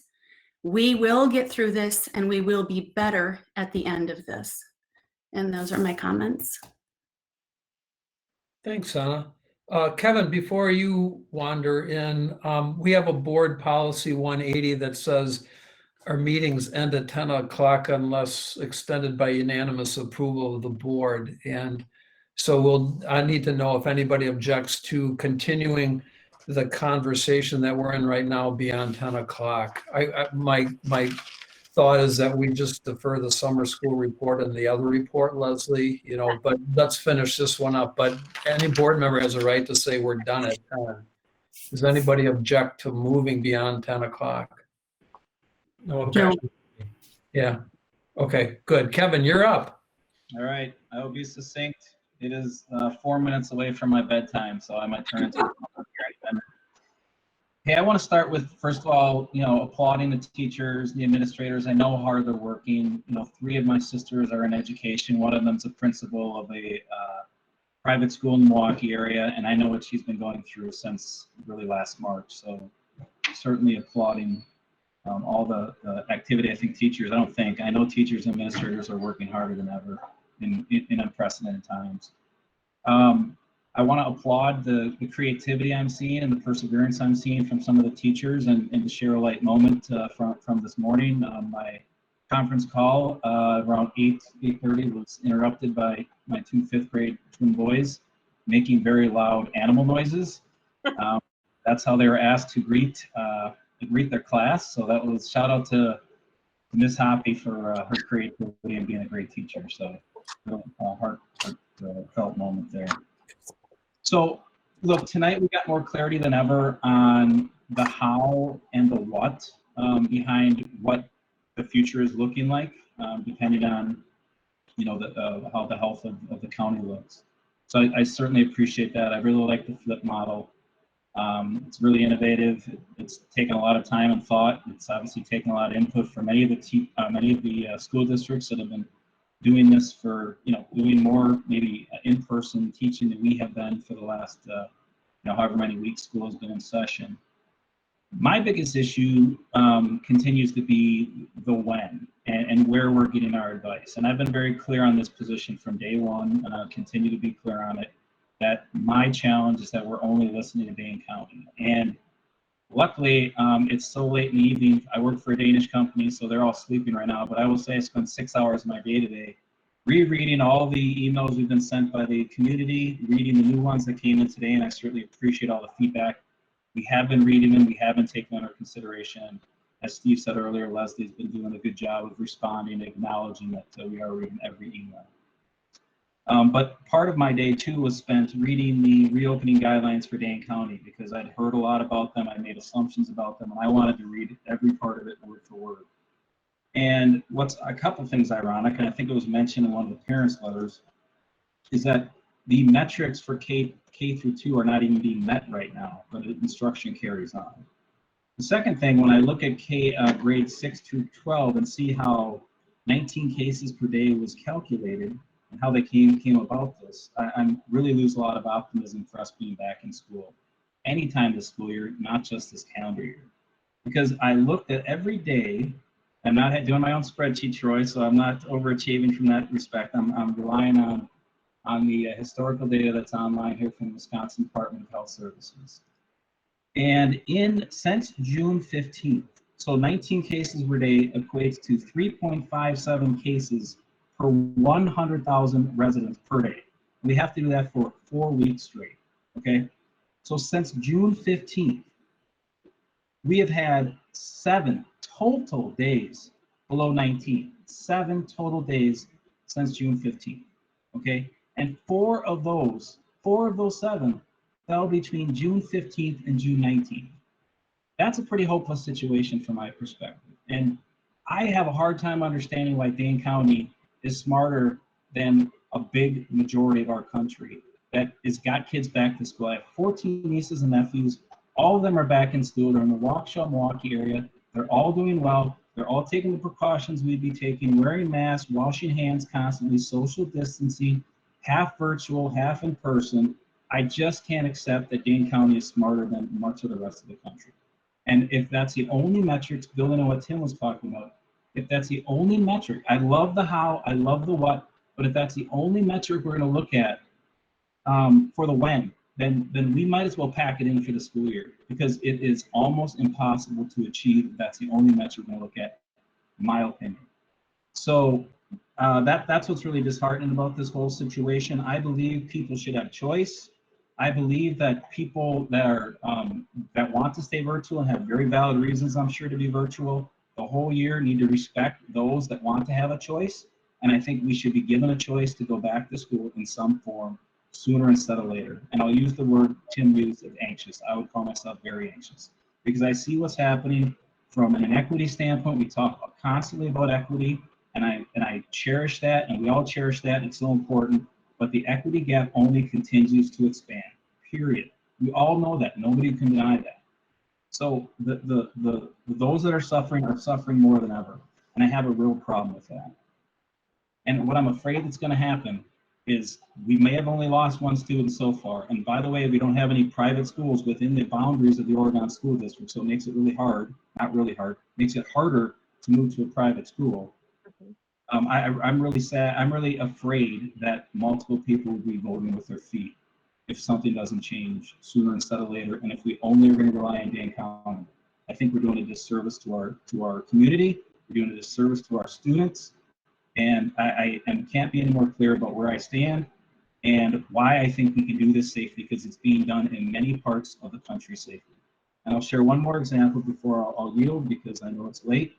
I have, like I said, 3 sisters that are involved in education. One of my sisters leads a foundation out in Boise, Idaho, that has been and continues to be a hotspot.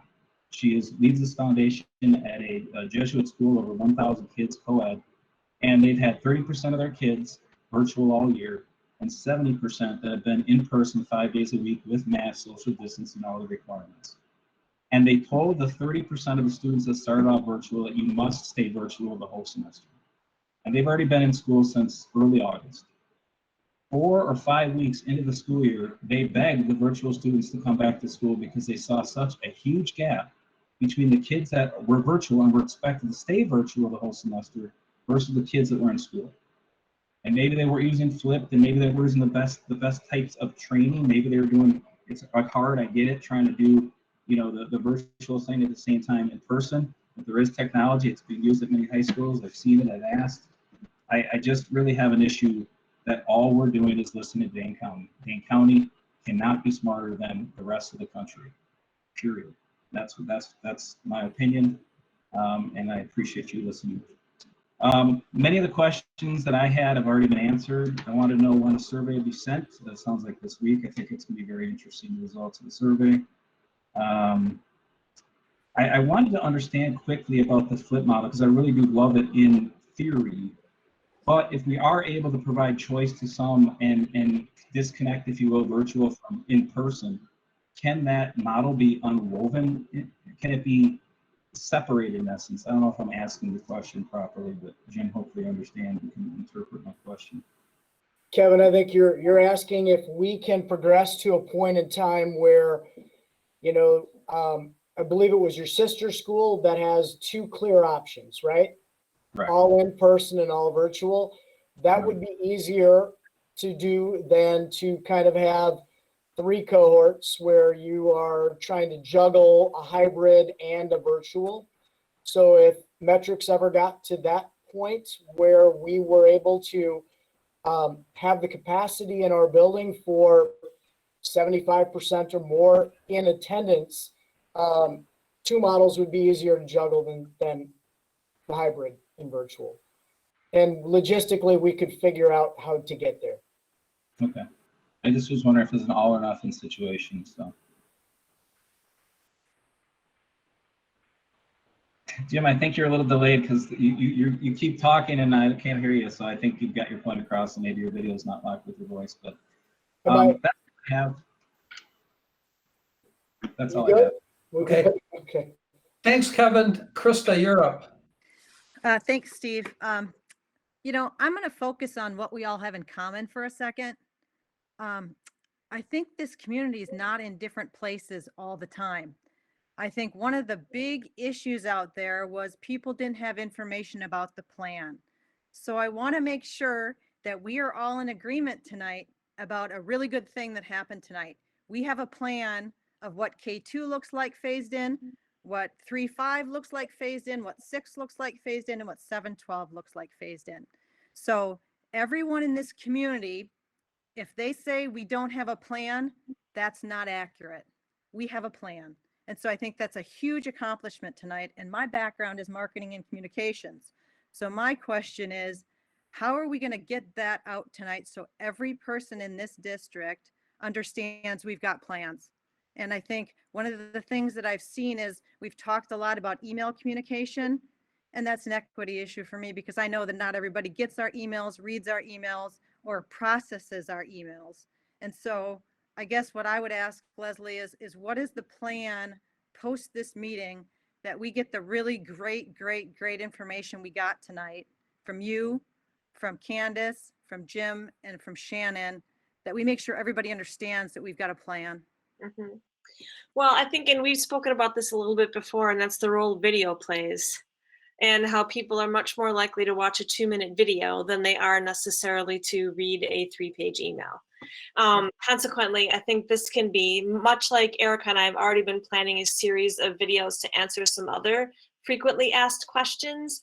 I think we could make a very short video series, maybe 2-minute bites, that people could listen to get a lot of this information, because there's no way in the world someone's going to want to listen to a 4-hour board meeting. Correct. So dividing this up into something more consumable, I think, is the way to go. And is that something that we can post on Facebook or give to other groups that they can post on their public or private so they get firsthand information from the district about what's accurate? Yes. Okay, great.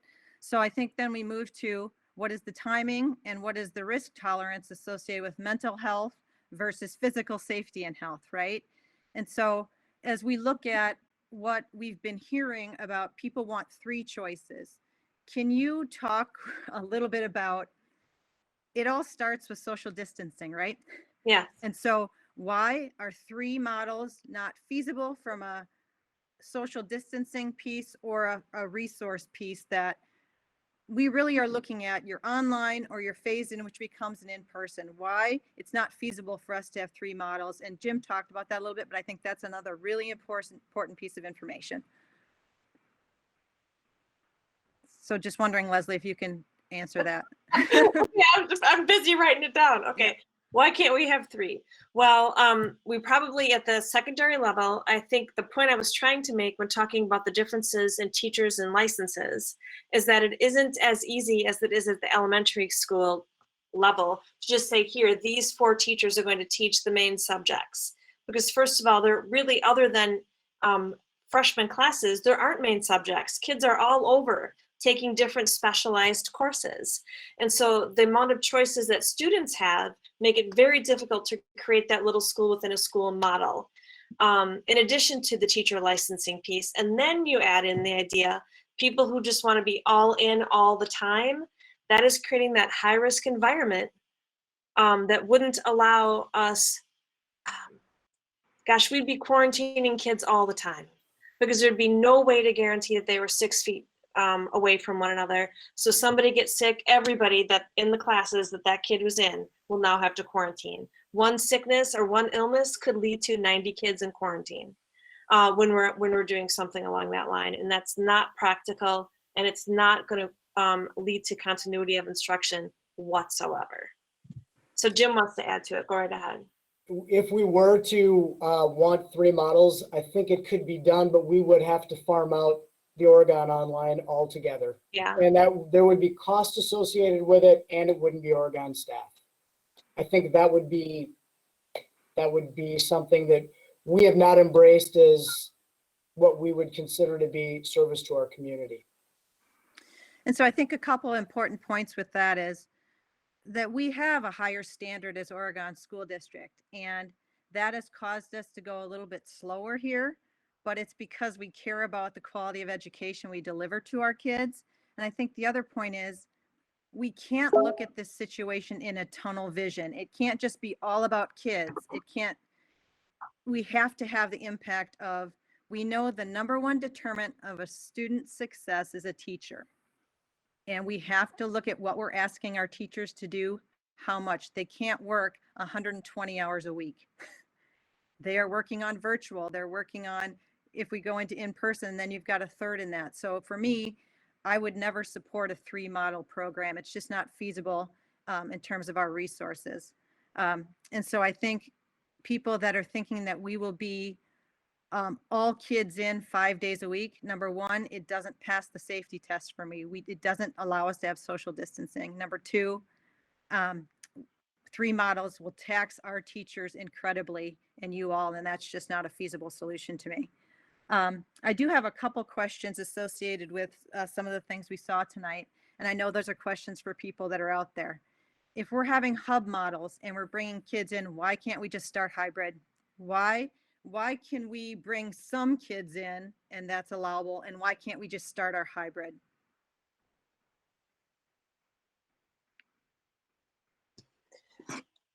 That's a good question. It's because we're talking about a very small number of students in one area supervised by one person, as opposed to trying to have in-person and online happening at the same time with half of our school. Because that right now would lead to significant issues related to infection and quarantining. So again, the answer to that is it's not just kids, it's resources and safety. Right? Is that what I'm hearing? Yes. Okay. Want to add to that? Yeah, just real anecdotal story, very quick. The more complex it gets, the more people that are in the building, the more moving parts. The school that I visited outside of Dane County, the day that I arrived, had quarantined all 10 of their English teachers the previous night, and they had 0 subs. And so it just shows how quickly the moving pieces in real time change the experience for everybody. So I think starting small is reasonable. Moving too quickly logistically is going to create a lot of challenges. Again, I'm trying to ask questions that help answer people's questions, that make our point of there are reasons why we're doing what we're doing. And you are the experts in understanding that. Another point I think I would like to make is it's really, I don't want to say dangerous because that goes too far. It's very concerning to me when we attribute all of our students' mental health, anxiety, and stress to being virtual. I think Shannon pointed to that. We've been seeing suicide ideation and mental health and anxiety increasing exponentially for years. It's not all attributable to kids being virtual. There's a lot of things going on in this world right now that COVID is one of them. Racial, social injustice, a really contentious political environment. Parents are stressed, kids are stressed. And I'm not saying COVID is not a big part of that, but to attribute everything to virtual learning is a really dangerous thing for me. And I don't know if you want to have any comment on that, Candace or Leslie. When did the school suddenly be responsible for every piece of a child's mental health because we're virtual or not? Well, you're right about the fact that we've been seeing increased numbers for a long time, and that's why the school board made decisions it made to allocate significant resources to mental health over the past several years. If I remember correctly, it was something like $750,000 over a short period of time, because we've been able to track this as a significant issue for several years now. And that's why we've adjusted our programming and we've adjusted our resources to be able to meet the needs of the kids. Do I think the kids were already vulnerable? Does this situation make them more vulnerable? Yes. And that's why this isn't a time to pull back. That's why this is a time to push forward in as many ways as possible related to mental health supports. But this isn't new. And this isn't just because of our circumstances. Right. And I think we can gather that information that Shannon shared tonight, right? Like the comparison of last year to what we're seeing now. And when we get survey data for this year, for example, we can have a better comparison of what we had in the past. But we have all of those numbers that we've shared with you in the past. So we do have how many people we're seeing pretty consistently. And then I think my other point is I just want to echo what I think Anna said. A survey is not a popularity vote. We have experts in position, and I think you've heard from the board tonight that we want kind of additional second opinions on in terms of metrics, but it's not a popularity vote what we do as a district.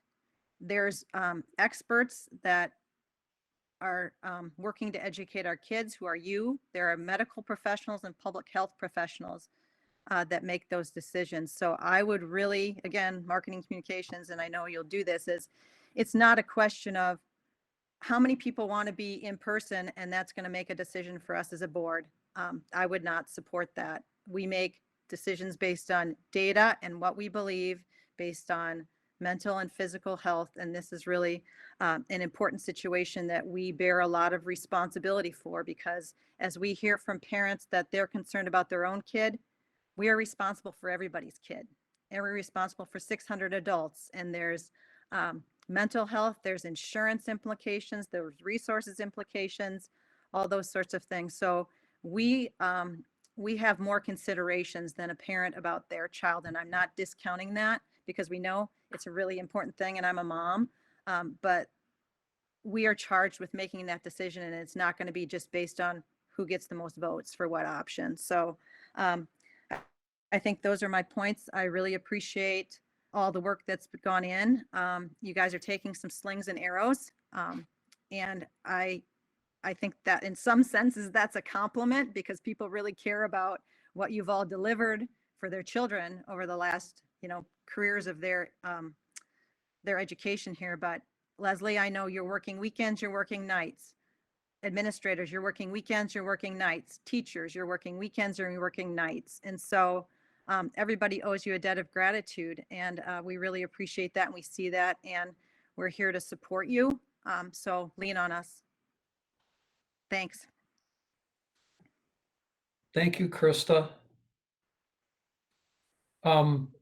Tim, I had a great day today. It was a crappy work day, kind of like Kevin. But I got an hour today at the middle school with my mentee for the first time since March. Kind of like you. Wasn't it a good feeling? It's a good day. Yeah. It was really good. And I missed her. And I think it was good that she missed me too, because of the disruption. We had a long 20-minute talk about COVID and the impact on her and her family. And there's a reason we have a mentor-mentee relationship with that. And I'm happy to report, Tim, that she's doing really well. And I was worried that I'd have the same sort of feedback that you had from your student, that there was a struggle, but she's actually doing really well, and her two siblings are doing pretty well too. So let's talk about the thing we have in common. Everybody who spoke tonight, whether by written word or by the board or by the administration, has one goal, and that's to get back to what we used to be in terms of instruction. But we started on this path in late spring and chose a course that we were going to take, and that would be to entrust in our administration to work hard in areas of expertise in education, and to delve into mining the public health issues on that, and inform us and guide us through that, and let us be feedback people. And I don't see any reason to change from that, because our role is to oversee our administration in terms of how they guide this district. And if something's really off the rails, we need to talk about that. And I haven't seen that. You know, the model that we chose and the particular path we chose was to go slow and to be patient through this and not rush into opening up, so that we would get interrupted in the middle of the stream of opening up. And I think we've heard that from a number of people, you know, just don't go too fast, don't open up too much, because you might take 2 steps back. Well, that was our approach back spring, and we stayed true to that, okay? And so we're now at a point where, when Dane County said you had to all be virtual, we've now progressed so that we've got at least K2 in, and we started out very limited there, and now we're in at 4 hours. And you know, what's concerning to me is that even with the limited in-school experience that we're having at K2, Dr. Bergstrom showed us the number of folks that have been impacted in the quarantine numbers that we've had just in that little bit of time where we've opened up, you know. And if you grow that a little bit, that becomes concerning, and it takes us those 2 steps back. So I think our approach right now is the appropriate one, okay? To continue to be cautious, to continue to press forward, but at a slow, measured pace. And I know for Tim and for Kevin, that makes you anxious and you'd go faster. But I think tonight really helped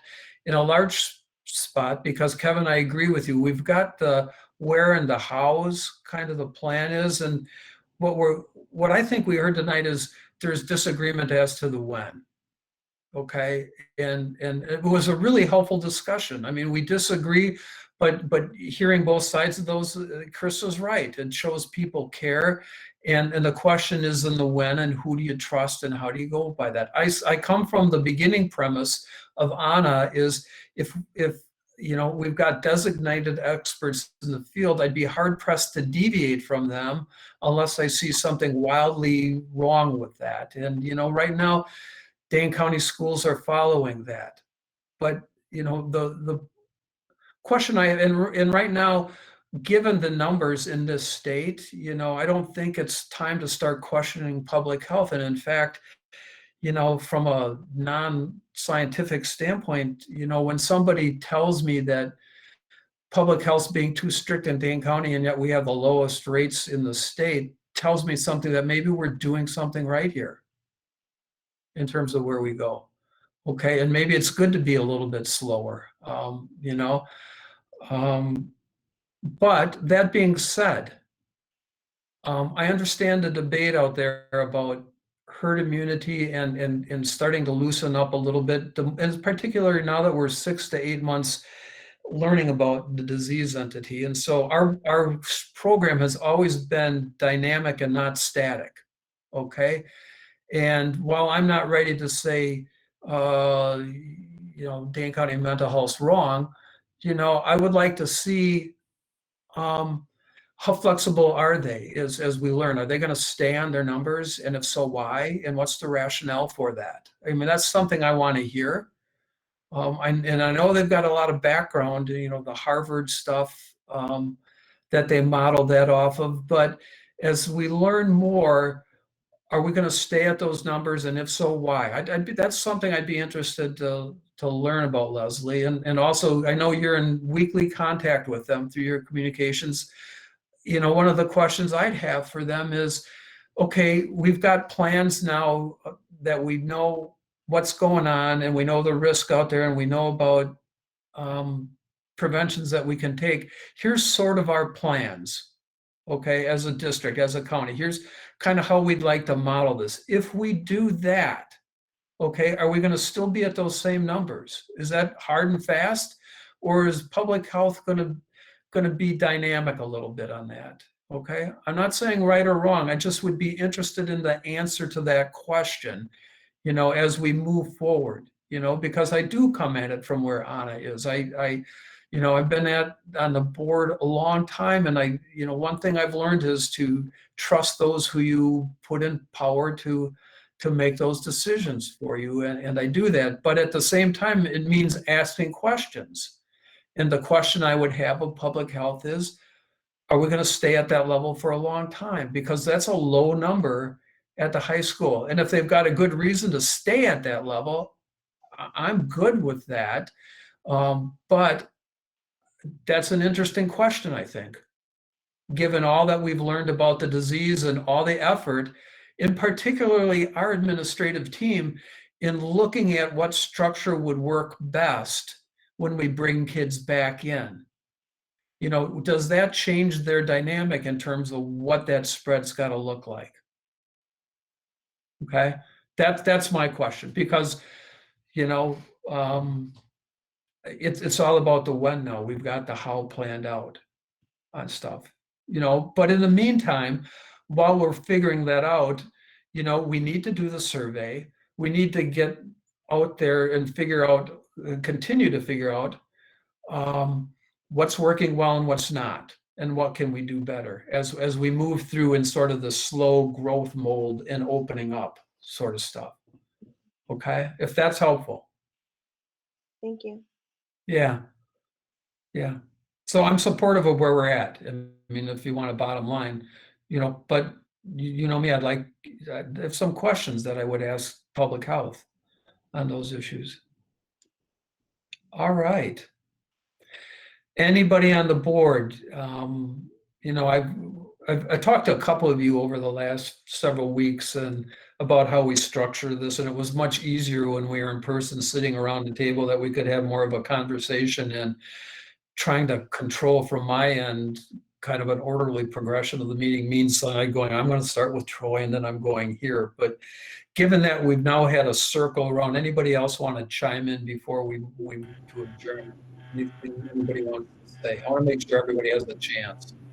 Sorry, Yeah. Steve, I've got one more question. I'm sorry. Okay, let's just raise your hand if you got something, then I We can can go go. back. Let's go back the other way.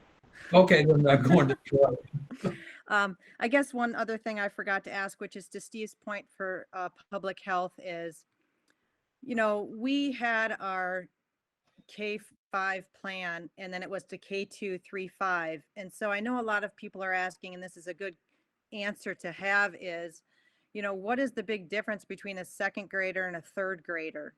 And if K2 is in and now the metric has not been met, but public health is still saying, oh, you can keep them in, why can't 3, 5 be in? So I think there's some, and I think other people mentioned, that's a little bit of a disconnect about, here's your metric, but K2's in, but the metric's not being met, but because you've started them, you can keep them in. And is that their mode of operation, is if you've started and you've met it? So I guess, you know, if we're asking public health these questions, and maybe you already know that, Leslie, but that's, I think, a disconnect for people. And I just want to make sure I know what question to ask. You're saying the disconnect is in why K2 but not 3, 5, right? Well, what's the difference between a K2 and a 3, 5 student in terms of, so that I guess it's two questions. What's the big difference between, if we have elementary buildings that are K5 or K6, what's the difference between a second grader and a third grader that makes them feel like it's okay to have a second grader in but not a third grader, is one question. The second question is, you have these metrics that you'd like us to follow. we met the K2 metric and we're in, but now the metric is not currently being met, but you say it's okay for K2 to be in. Why? Mhm. A couple of reasons related to K2 is what Okay. they're finding out is that right now there aren't outbreaks coming from the schools themselves with K2 Okay. in person. Okay. Consequently, they don't see the need to recommend closure of K2s at this point. So that part's really good, right? Right. Now for the 3-5s, they chose to start with the youngest students because they were looking at research that said less transmissibility and less severity if they themselves are infected, the little ones. And they're the ones who struggle most with online learning. So all of those factors said, let's start from there. Otherwise, the idea of a phase in, I think, is predicated on the idea of smaller groups waiting, then another small group waiting, then another, so that it truly is a phase-in situation, so that we see what the impact is there once we start adding in more grades. We're able to see the impact before we add in more. So it's really in line with what we discussed back in July before public health came out with any of this. And that is a slow phase in of grade bands. Thank you. I just know people had that question and I forgot to ask. Thanks. It's a good one. Okay, raise your hand if you, Kevin. Yeah, so one of the things I wanted to hit on that I didn't really spend much time on was pursuing, I know many of you have talked about it, many of us have talked about it, but pursuing, call it a task force, call it what you want, and it doesn't necessarily have to model what Waunakee doing. We have very talented people in our community, and I'm assuming you could pull together 8 to 10 people that are experts in the field that live right in Oregon. And I don't know who else we should be. I mean, obviously you got to listen to Dane County and some of the other metrics, from different perspectives, but it sure would be great to do something like Waunakee did, and do that more formally. I think we should tap into the resources we have in the community. Thank you. Anybody else? Troy. Yeah, just really quick. I guess I wanted to go back to Tim's statement about feeling anxious with Dane County, and I agree, and I think Tim just put that that comment really resonated with me, and I agree. I feel the same way. I think maybe where some of us differ is just in the timeline and our level of anxiety with what's going on around us, and it all goes back to that timeline and the comfort level. So that's all I wanted to add. Anybody else raise their hand? Gotcha. I don't see anything. All right. Thanks everyone for really good discussion and conversation. Leslie and the administrative team, I know how much work went into that presentation, and the planning for it was terrific. Thank you for taking us the next step forward on that. So we're going to skip the summer school report and the report on professional development, and we'll move those into the agenda item for the 28th superintendent report. Real quick, Leslie, if anything that you want to add on? Sure, I'll be very fast, but I wanted to do one really nice highlight, and that is this week we signed our continuing contract with Nehemiah Center for Urban Leadership Development, which will include multiple layers of professional development, training of our leadership teams to then go out and do professional development for their colleagues, as well as facilitation of a parent group and several community forums. So we're excited to take that next step with one of our partners. And in addition, Mr. Planner and I reached out to some of our old Madison contacts regarding potential facilitators / consultants to help us go through a process to develop the equity component of a strategic plan. So we made some really good connections of people who can provide some resources for us. And we feel like we might be onto something good there too. So we'll definitely talk about that more at the next vision meeting. All right. Good, thank you. Future agenda, going to closing F. In 2 weeks, we adopt our final budget for the year, and we'll hear from Andy on that. And then we'll have the carryover of these two items from tonight. We'll probably have another update on the opening of school. I think we need a report on that. And where we're at, I think that should be a regular agenda item. So that's the future agenda. On Wednesday, we have expulsion hearing scheduled. Is there anybody not coming to that? Okay, so I've got all board members there. One of the things we may do is move for a half an hour the closed session item tonight. I think there's ways we can structure that so our time will be well spent and efficient on Wednesday night to move that. So Katie, I'll talk with you in the morning about redoing the agenda for Wednesday to add that, okay? So that we've got that done.